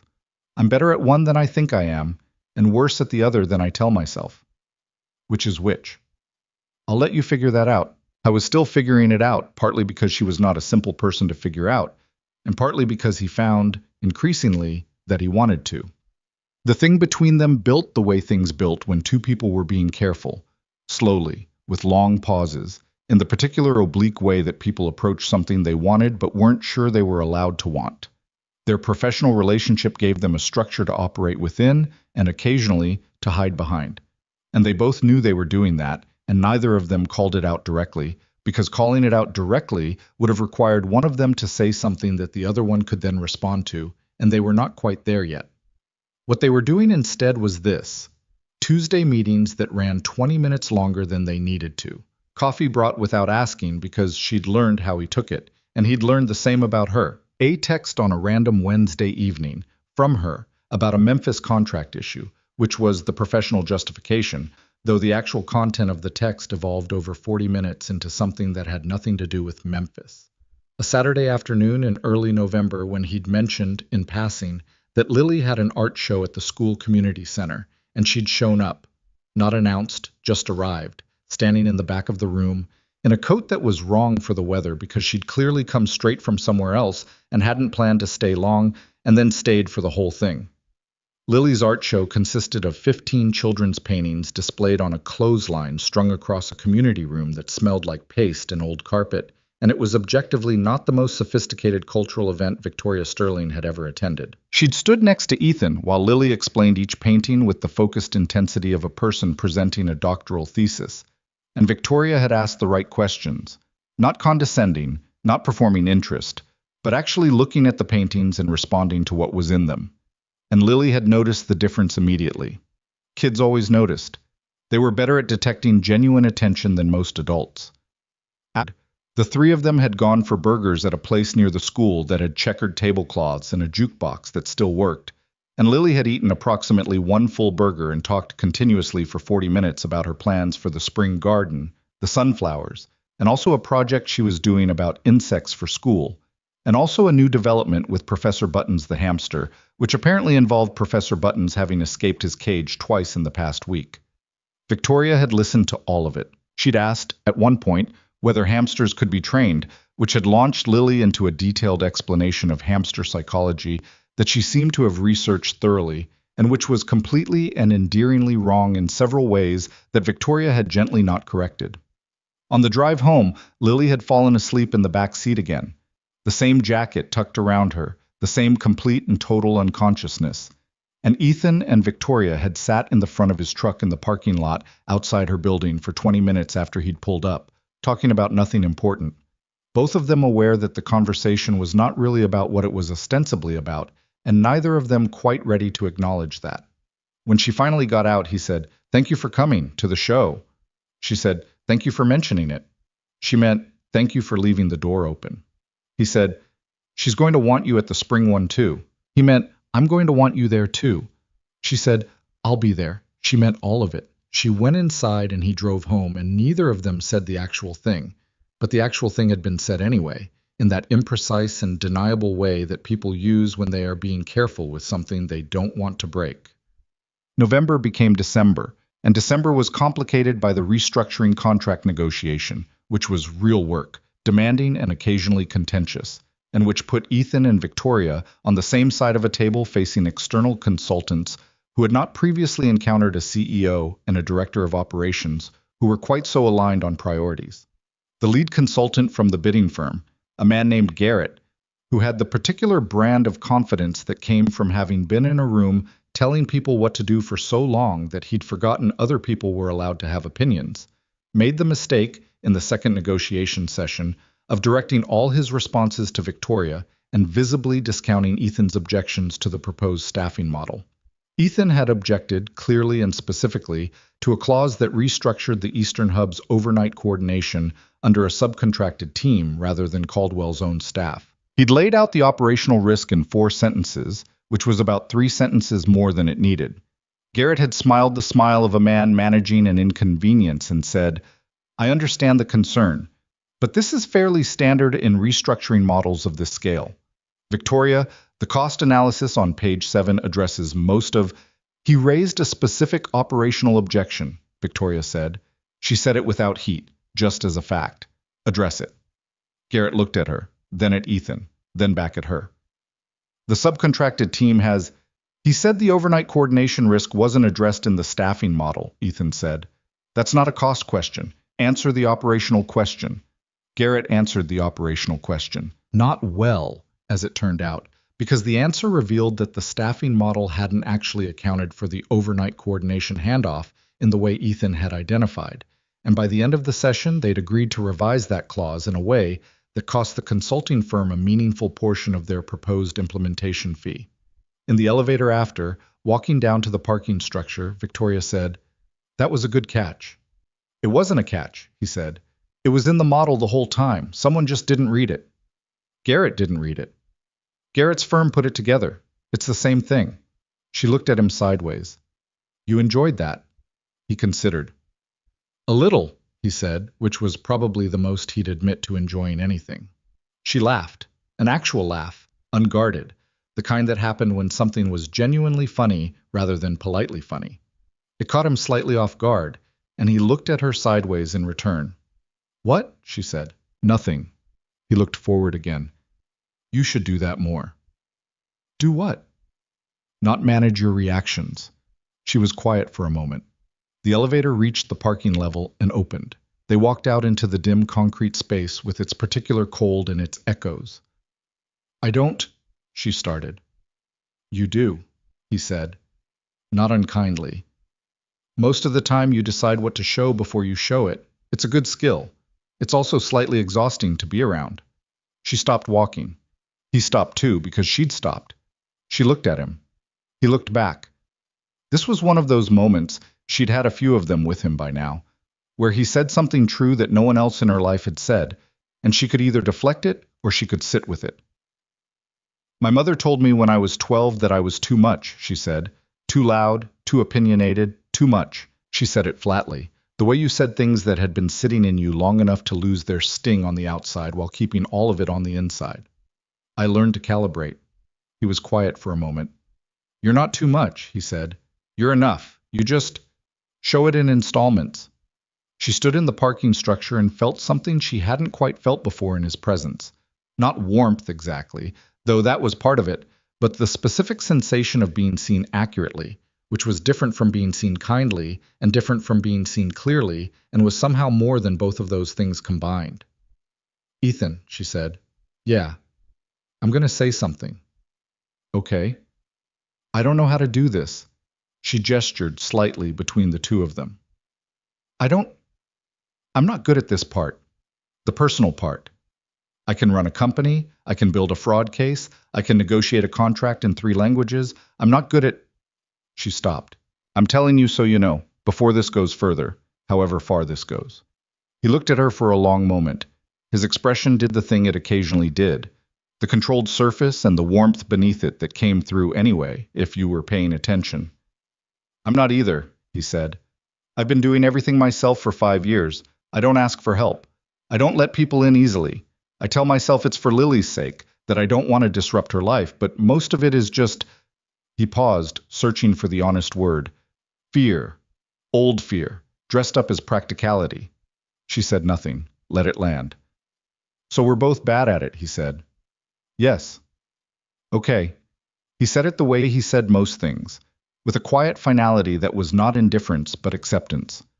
"Then we'll both be bad at it together and figure it out as we go." She looked at him. "That's your plan?" "That's my plan." She considered this. It was not, by any objective measure, the most sophisticated emotional declaration she'd ever been offered. It also felt more honest than any of the sophisticated ones. "Okay," she said. They stood in the parking structure for another moment, and then she said, "I should go." And he said, "Yeah." And she walked to her car and he walked to his truck, and nothing dramatic happened, which was exactly right, because what had just happened between them was not the kind of thing that needed drama. It was the kind of thing that needed time. Christmas came and went. Ethan's sister Dana visited from Portland for a week with her husband and their 2 kids. And the house was loud in a way it usually wasn't. Kids everywhere, cooking smells, someone always in the bathroom when you needed it. Dana had met Victoria once, at a coffee that Ethan had arranged with a casualness that didn't fool his sister for 1 second. "She's not what I expected," Dana told him, in the kitchen on the last night of her visit, while their respective children were in the living room doing something that involved a significant amount of shouting. "What did you expect?" he said. "Someone colder, based on what happened." "She's not cold." "No," Dana agreed.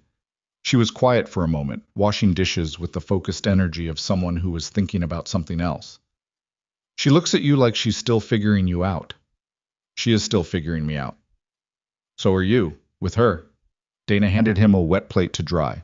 "That's not a bad thing. It means you're both paying attention." He dried the plate without answering, which was its own answer. "Lily likes her," Dana said. "Lily likes almost everyone. Lily is selective as hell, and you know it." Dana handed him another plate. "She didn't like that guy from your unit who came for Thanksgiving 3 years ago." "Nobody liked him. He ate all the rolls before dinner." "She likes Victoria," Dana said again, as if he'd been arguing the point, which he hadn't. "That matters. You know it matters." He put the dried plate in the cabinet. "I know." "So what are you waiting for?" He thought about the parking structure, the conversation, what they'd said to each other, what he hadn't said yet. What he suspected she hadn't said yet either, because they'd agreed, without agreeing to anything explicitly, to go slowly, not out of ambivalence, but out of a mutual understanding that whatever this was, it was the kind of thing you didn't rush, the kind of thing that built from something real, or it didn't build at all. "I'm not waiting," he said. "I'm being careful." Dana looked at him with the expression of an older sister who had been watching her younger brother navigate his own life with careful intelligence and occasional complete obtuseness for his entire life. "There's a difference," she said. "Sometimes." "I know," he said. She didn't say anything else about it. She knew when she'd made her point. January was cold and brutal and consumed almost entirely by work. The restructuring contract was finalized in the 3rd week, a 14-page agreement that Ethan had reviewed line by line and Victoria had fought for in budget sessions that ran past 6 in the evening 3 nights in a row.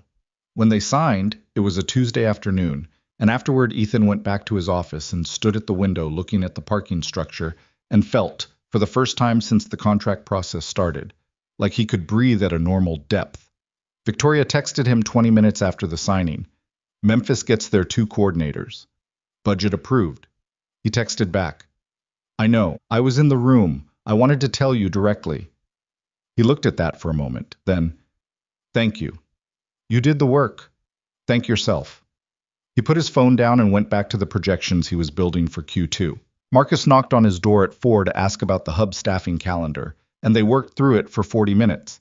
And when Marcus left, Ethan realized it was the first time in months that he'd gotten through an entire afternoon without the low-grade background frequency of worry that had run underneath everything since those days at home between being fired and being reinstated.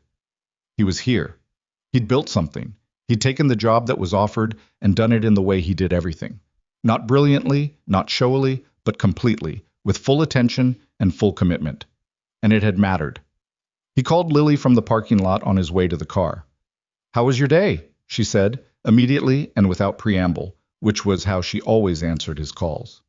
"Good," he said. "Actually good. How was yours?" "Maya and I had a fight." "About?"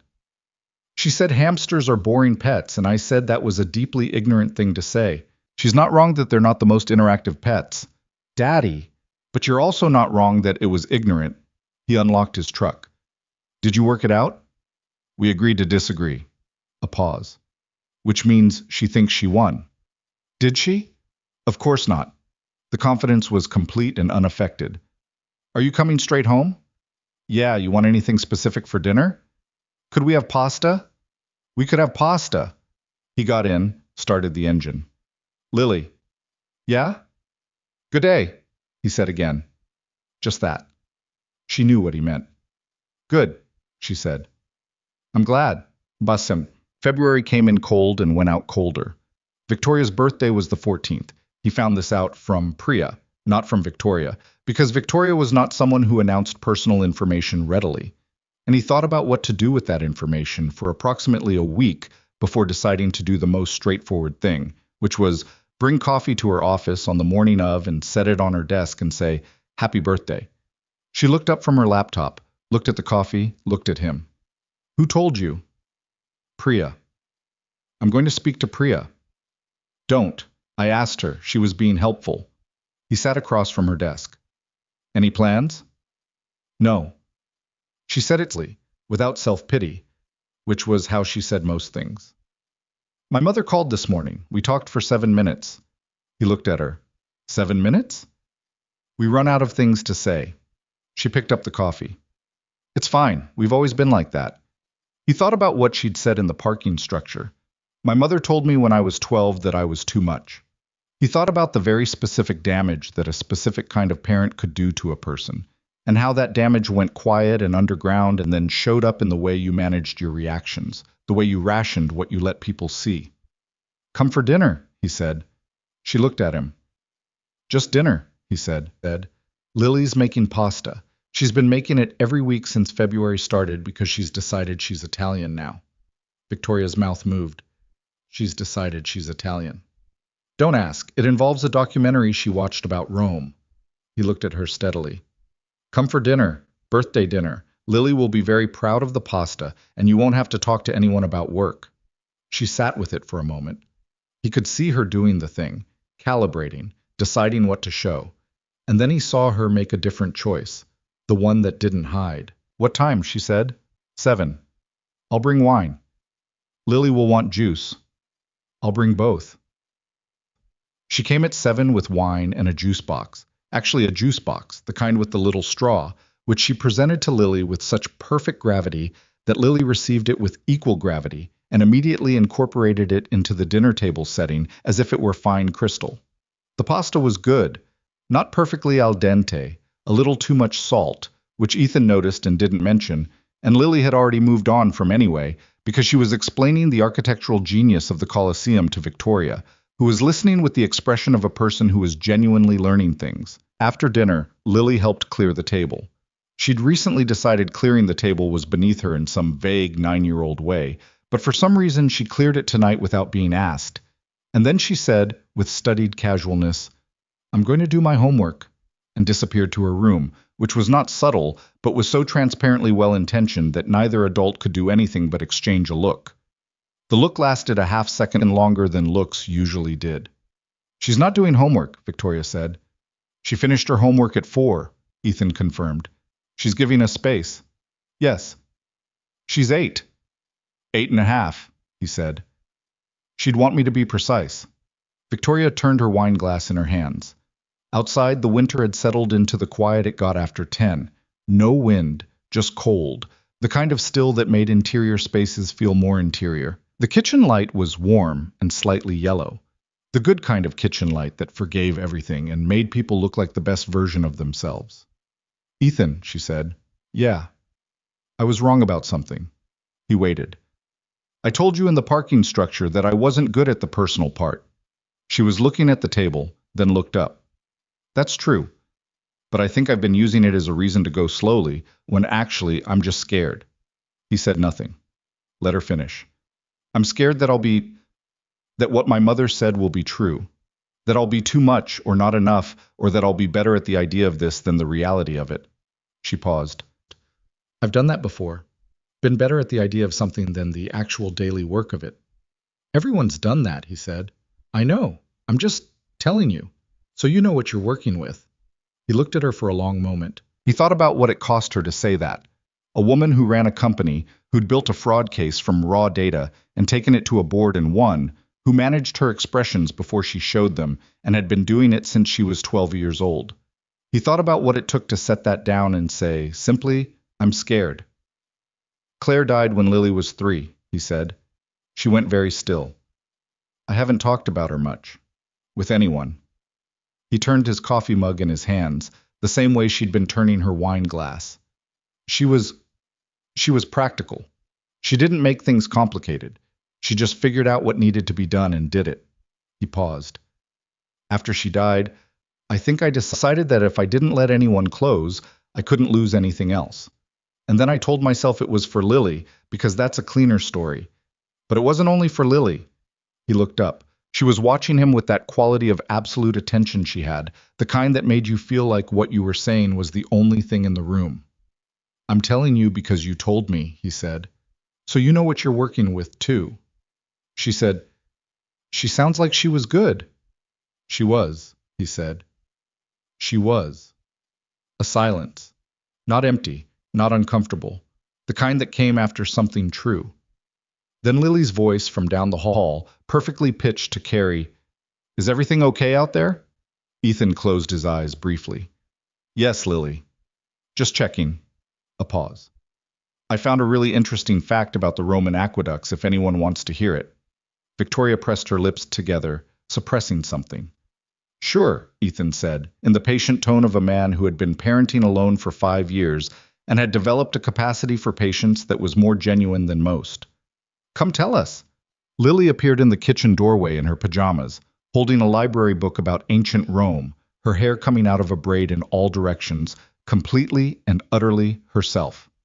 She sat down at the table between them and opened the book to a page she'd marked with a sticky note shaped like a star.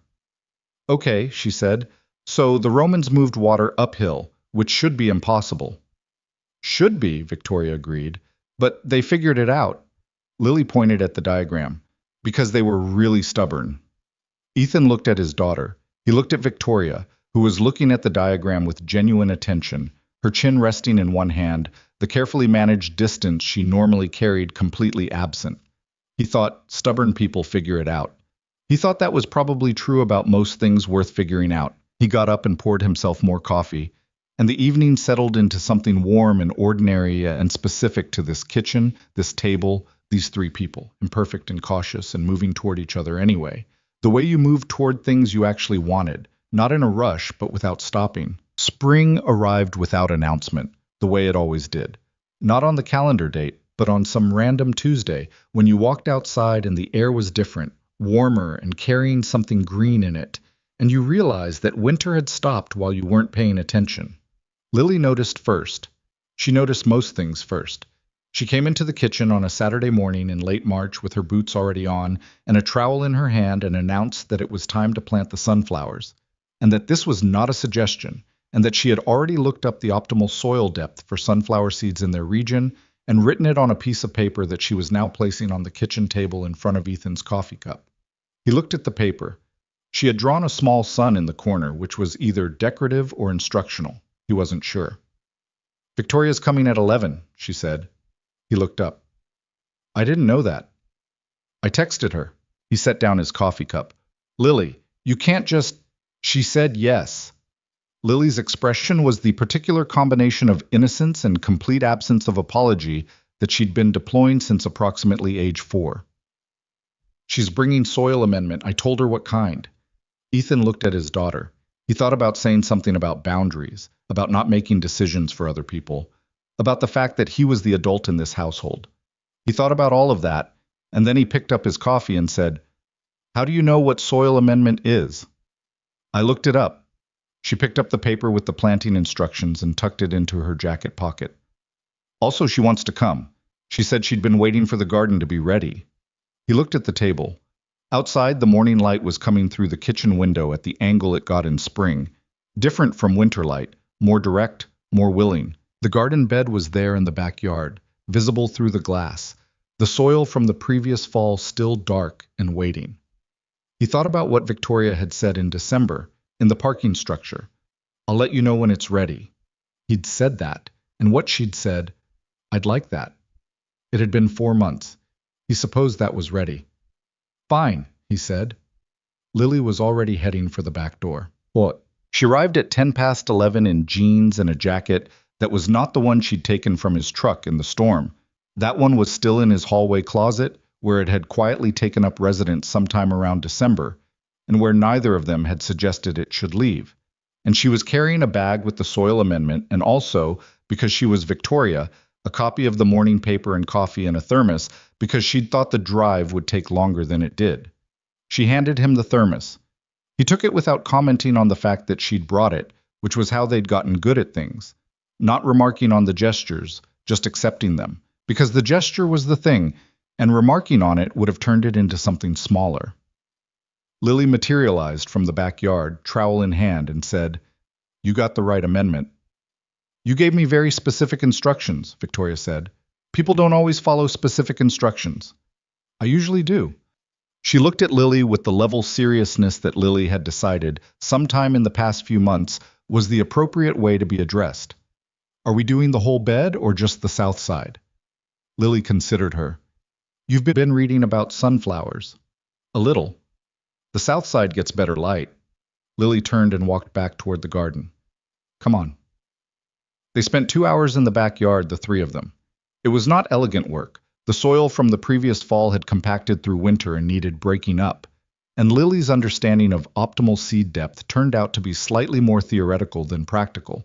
And at one point, Victoria knelt in the dirt to correct the angle of a planting hole and stayed there for 20 minutes because Lily kept asking questions, and she kept answering them. Ethan worked the other end of the bed, mixing in the amendment, and he let them talk, listening to his daughter explain to a CEO the precise science of why sunflowers track the sun, and watching that CEO listen with full and unperformed attention. He had a thought, standing there with dirt on his hands, that he didn't say out loud, that Claire would have liked her.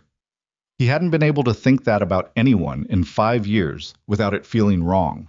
Today, it felt like the truth, stated plainly, without a verdict attached. Claire would have liked her. The world had moved forward.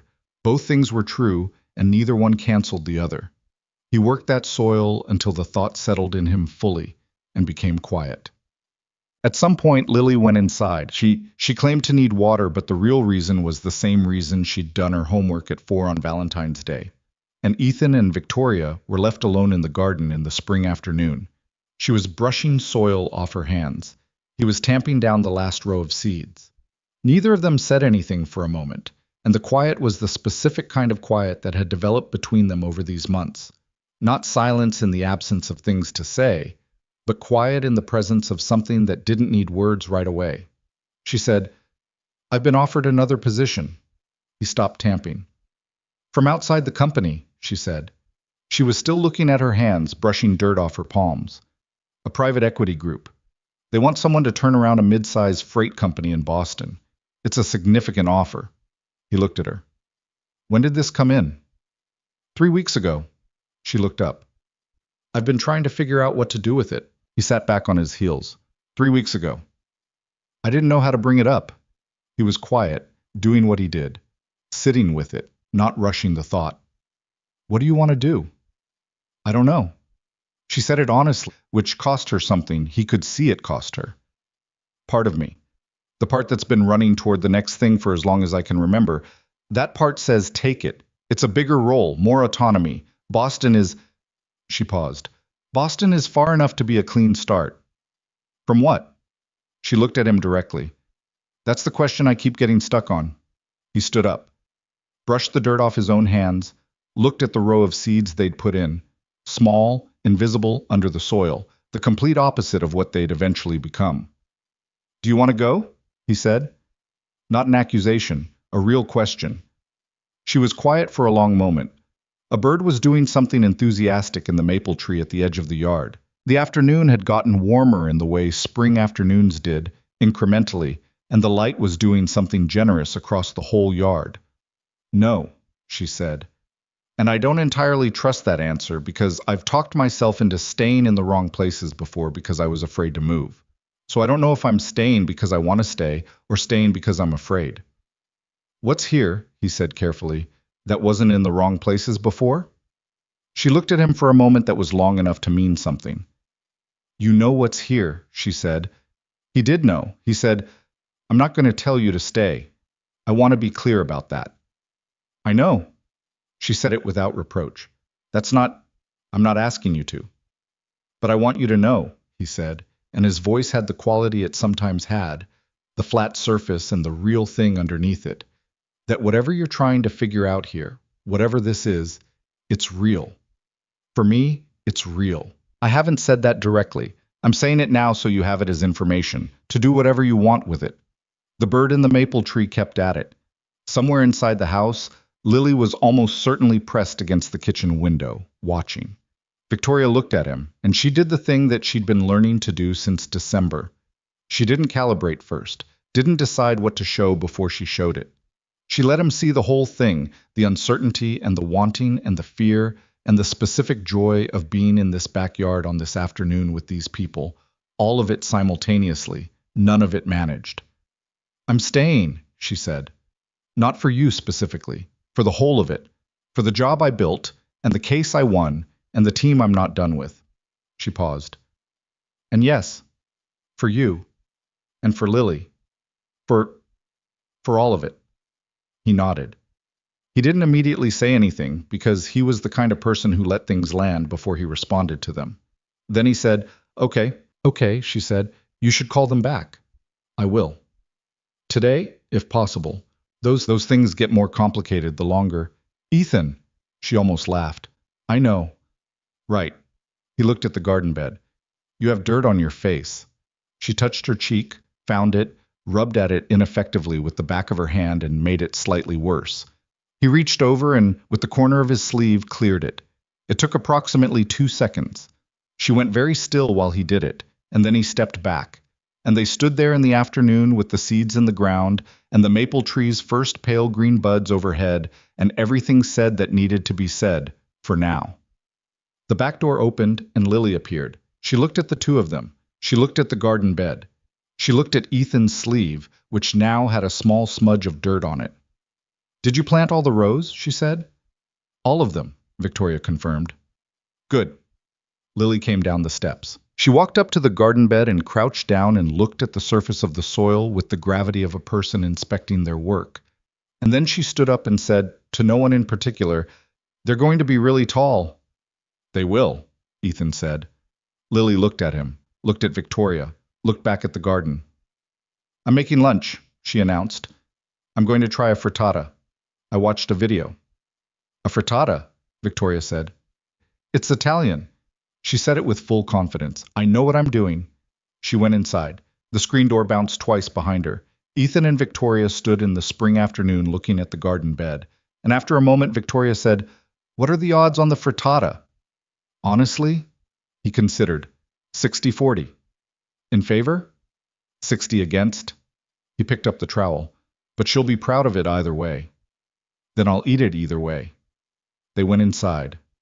The frittata was, in fact, slightly overcooked on one side and undercooked on the other, and aggressively seasoned, and Lily served it with the confidence of someone presenting a flawless dish, and both Ethan and Victoria ate it with complete sincerity and told her it was good, which was not entirely a lie because the flavor was actually fine. And the three of them sat at the kitchen table in the late afternoon light, and it was ordinary and imperfect, and specifically, unmistakably, theirs. 3 months later, the board formally cleared Victoria's position following the completion of the forensic audit that had been running since January. The audit confirmed what she'd suspected, and worse, Richard Hale had been quietly routing operational decisions toward his private interests for closer to 3 years than 2, and the total financial exposure was significant enough that Caldwell's legal team had referred the matter to the state attorney's office. Richard's response, through his lawyers, was to deny everything with the specific vigor of someone who had convinced himself, over years of small compromises, that what he'd done wasn't really what he'd done. Victoria read the denial statement once and didn't read it again. She had enough to deal with without spending mental energy on a man who had spent his last professional breath trying to rewrite history. The board, in a session in late June, gave Victoria a formal vote of confidence, not the hedged, conditional kind that boards sometimes issued when they were managing optics, but the direct kind, the kind where the vote was unanimous, and Elaine Forsyth said, in her closing remarks, that the past 8 months had demonstrated exactly the kind of judgment and integrity that the board had hoped for when they made their appointment. Victoria sat in the boardroom after everyone had left, and she allowed herself exactly 5 minutes of sitting there with what that felt like. And then she picked up her phone and called Ethan. "The audit is final," she said when he answered. "Full confirmation. It's going to the attorney's office." "I heard." She could hear he was in his truck, road noise, the particular acoustic of his cab. "How do you feel?" She thought about that. "Like I want to go home," she said. "Is that strange?"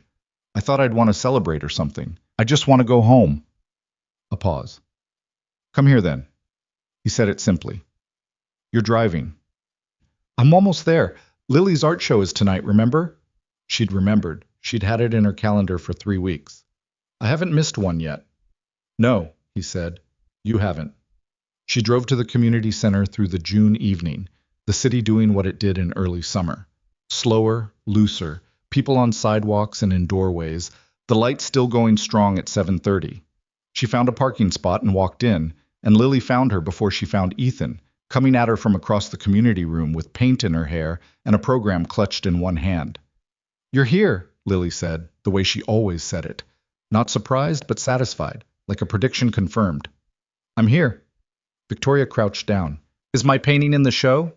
They'd done a painting project 3 weeks earlier, the two of them at Lily's kitchen table on a Sunday afternoon. Lily teaching, Victoria learning, with results that Lily had diplomatically described as expressive. Victoria's painting was of the garden, more or less, if you looked at it with generosity. Lily's face did something complicated. I put it up, she said. At the back. The back. The light's better in the back. That's very diplomatic. Your colors are good, Lily said, also diplomatically. The shapes are... She searched for a word. Terrible, Victoria offered. Abstract, Lily said firmly. Victoria laughed and stood up and let Lily pull her by the hand toward the clothesline of paintings. She found hers, yes, at the back.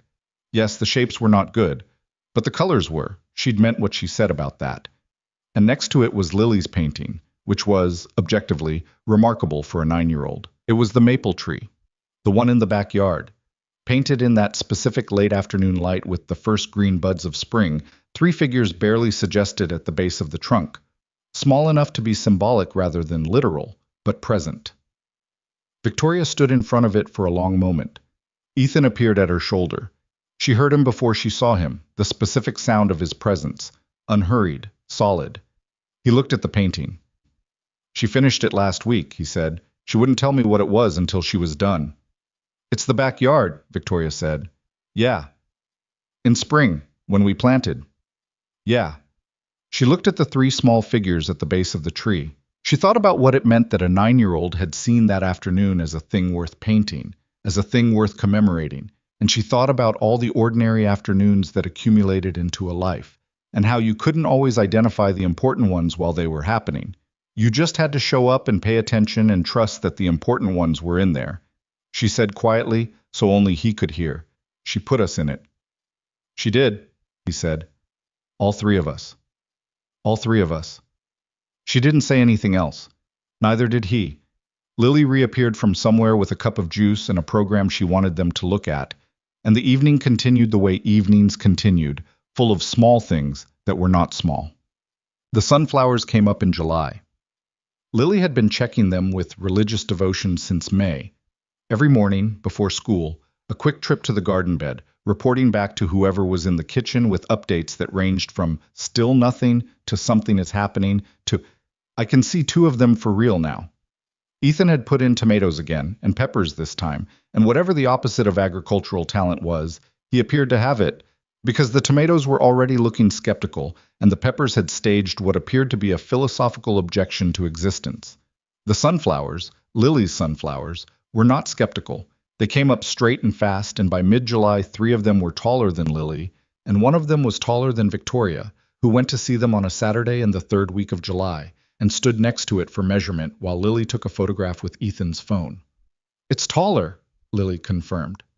Marginally, Victoria said. Significantly. Lily showed her the photo. See? Your head doesn't even clear the... I see it, thank you. Ethan was in the kitchen making dinner, and the window was open, and through it came the smell of something actually cooking well for once. He'd gotten better over the months, or he'd stopped being distracted by everything else, and started paying attention to what was in front of him, which was probably the same thing. Victoria had noticed it about him, this quality of redirection. He'd been so focused on managing the loss, on holding everything together through the sheer force of showing up every day, that he'd almost forgotten to participate in the things he was showing up for. I was participating now. She came inside while Lily stayed with the sunflowers, doing what she did, talking to them, measuring them, writing things down in the notebook she'd designated specifically for garden observations, which was the most Lily thing that had ever existed. Victoria went to the kitchen, stood at the counter. "She's taller than your sunflowers," she said. "The sunflowers will catch up." "One of them already is." He stirred something, checked something else. The kitchen smelled like garlic and rosemary, and the particular warmth of someone cooking in a house that had people in it. "Ethan." "Hmm?" "I've been thinking about something." He looked up from the stove. Read her face, which she let him read. "Okay," he said. He turned the heat down on whatever he was cooking and turned around, leaning against the counter, giving her his full attention the way he always did when something mattered. "This past year," she said, "since that conference room." "Since that conference room," he said, "I've been—" She paused, choosing the words carefully because she wanted them to be right, not managed, just right. "I've spent most of my adult life treating my life like a project, like something to optimize. Next role, next challenge, next thing to prove." She looked at him steadily. "And then you sat down across from me in that room and I fired you for the wrong reasons, and you walked out with your coffee mug and your daughter's painting, and you had more dignity in that moment than I've managed in most of my career." He didn't say anything. His expression was the open one, the one that had taken a long time to find its way there. "I'm not the same person I was a year ago," she said. "I don't think that's dramatic. I think it's just true. And I need to say it out loud to you because you're most of the reason it's true." A silence. From the backyard, they could both hear Lily, now apparently lecturing the sunflowers about something, her voice carrying through the open window with its usual total commitment. "You're not most of the reason," he said. "You built the case. You sat in front of that board. You did the work." He paused. "I was just—" He searched for the right word. "The reason you had to." "Yes," she said, "and that's what I mean." He looked at her for a moment. Then he said, "I'm not the same either." He said it simply. "I'd gotten good at the idea that being okay was enough, that getting through every day and keeping Lily fed and housed and happy was the whole of it." He looked out the window at his daughter, who was now demonstrating something to the largest sunflower with the conviction of a professor. "It's not the whole of it." "No," she agreed. He looked back at her. "I love you." He said it the way he said everything that mattered, flat on the surface, everything underneath, said because it was true and not for any other reason. "I've been figuring out how to say that for about 4 months. That's how I say it, apparently." She had known it was coming. She had felt it coming for weeks, in the texture of ordinary evenings, in the way he handed her coffee, in the way he was standing right now, and she still found, when he said it, that her chest did something that was completely involuntary and absolutely not managed. "I love you too," she said. "I've known that longer than I've admitted it." He nodded. Neither of them moved for a moment. This was, she thought, exactly right. This specific kitchen, this specific evening, no grand gesture, no perfect moment, just two people who had taken the long way to each other telling the truth. He said, "Lily is going to be extremely smug. She's earned it. She's 9. She's been planning this since October. She's absolutely earned it." He turned back to the stove, adjusted the heat. She came and stood next to him and looked at what he was making. Pasta, naturally. In this household it was always eventually pasta. And the kitchen settled back into the warm ordinariness of itself. The back door opened and Lily came in. She looked at the stove. She looked at Victoria standing beside Ethan. She looked at the two of them with the ancient, knowing assessment of a child who has wanted something to happen and watched it happen through sheer force of patient waiting. She said nothing. She went to the refrigerator, got out the juice, poured herself a glass, put the juice back. Then, on her way out of the kitchen, without turning around, she said, "I knew it." And she was gone, back to her sunflowers. Ethan and Victoria stood in the kitchen, and neither of them laughed, exactly. But the thing that moved through both of them was close enough to laughter to count. Here is what nobody tells you about rebuilding your life after it breaks. It is not a dramatic thing. The movies will tell you it is. The single moment, the grand speech, the scene where all the pieces click into place and the music swells. It does not happen that way. It happens in a kitchen on a Saturday while something is on the stove. It happens in a backyard in the dirt with your hands in the soil. It happens in a parking lot after a long day when you say to someone, "I'm not good at this either, but I'm willing to try." It happens incrementally, in the small decisions. The decision to pull over on a highway in a storm for someone who wronged you. The decision to verify the truth even when it is inconvenient. The decision to say I was wrong out loud and mean it. The decision to let someone see you without the armor on. These are not dramatic choices. They barely feel like choices at the time, but they accumulate, and what they build is not the same as what was there before. It is different, harder and softer at the same time, more honest, more aware of what it cost. Ethan Mercer lost his job and didn't fall apart, not because he was invulnerable, but because he had learned from years of holding things up alone, from loss, from the particular education of raising a child by yourself, that falling apart was a luxury you sometimes couldn't afford, and that if you did the next right thing and the thing after that, the shape of what you were building eventually became visible. He was not a perfect man. He held too much inside. He took too long to ask for help. He told himself that keeping people at a safe distance was protection, when sometimes it was just fear wearing practical clothing. Victoria Sterling was given power young and used it badly once, and had the particular grace to see it clearly and do something about it. She was not a warm person by nature. She had been made less warm by years of learning that warmth was a liability in rooms where everyone was waiting for you to fail. She managed herself like a company, and what she was learning, slowly, imperfectly, was that a life required more than management. It required presence. The willingness to be in the room fully, not as the version of yourself that is acceptable in public, but as the actual version, the one that didn't know what to do with the specific ache of being truly seen. What they gave each other was not rescue. Neither of them needed rescuing, and the story would be smaller if that were what it was. What they gave each other was more ordinary and more valuable than that. They gave each other the experience of being known, the real kind, not the performed kind, and finding that the actual self, unmanaged, is enough, is more than enough, is in fact the only thing that anyone ever really had to offer anyone else. On an evening in late summer, when the sunflowers were at their full height, and the tomatoes had made their peace with existence, and the kitchen light was doing what it always did, that warm, forgiving yellow. The three of them ate dinner at the table where a lot of things had happened over the past year, and they talked about Lily's upcoming school year, and a book Victoria had been reading, and the Memphis Hub's Q3 numbers, which Ethan brought up, and Victoria pointed out was a dinner table violation that she was letting go this once, and Lily demonstrated the whistle she'd finally learned from her friend Maya, which was surprisingly loud. Afterward, Lily helped clear the table without being asked, which was now her habit rather than an occasion, and then she went to do her homework, and the kitchen settled. Ethan stood at the sink washing dishes. Victoria stood next to him, drying them, in the specific rhythm that two people developed when they'd done a thing enough times that it no longer required thought. Outside, through the window, the sunflowers stood tall in the last of the evening light, their faces turned toward a sun that had nearly set, patient and enormous, and exactly what Lily had promised they would be. Neither of them spoke for a while.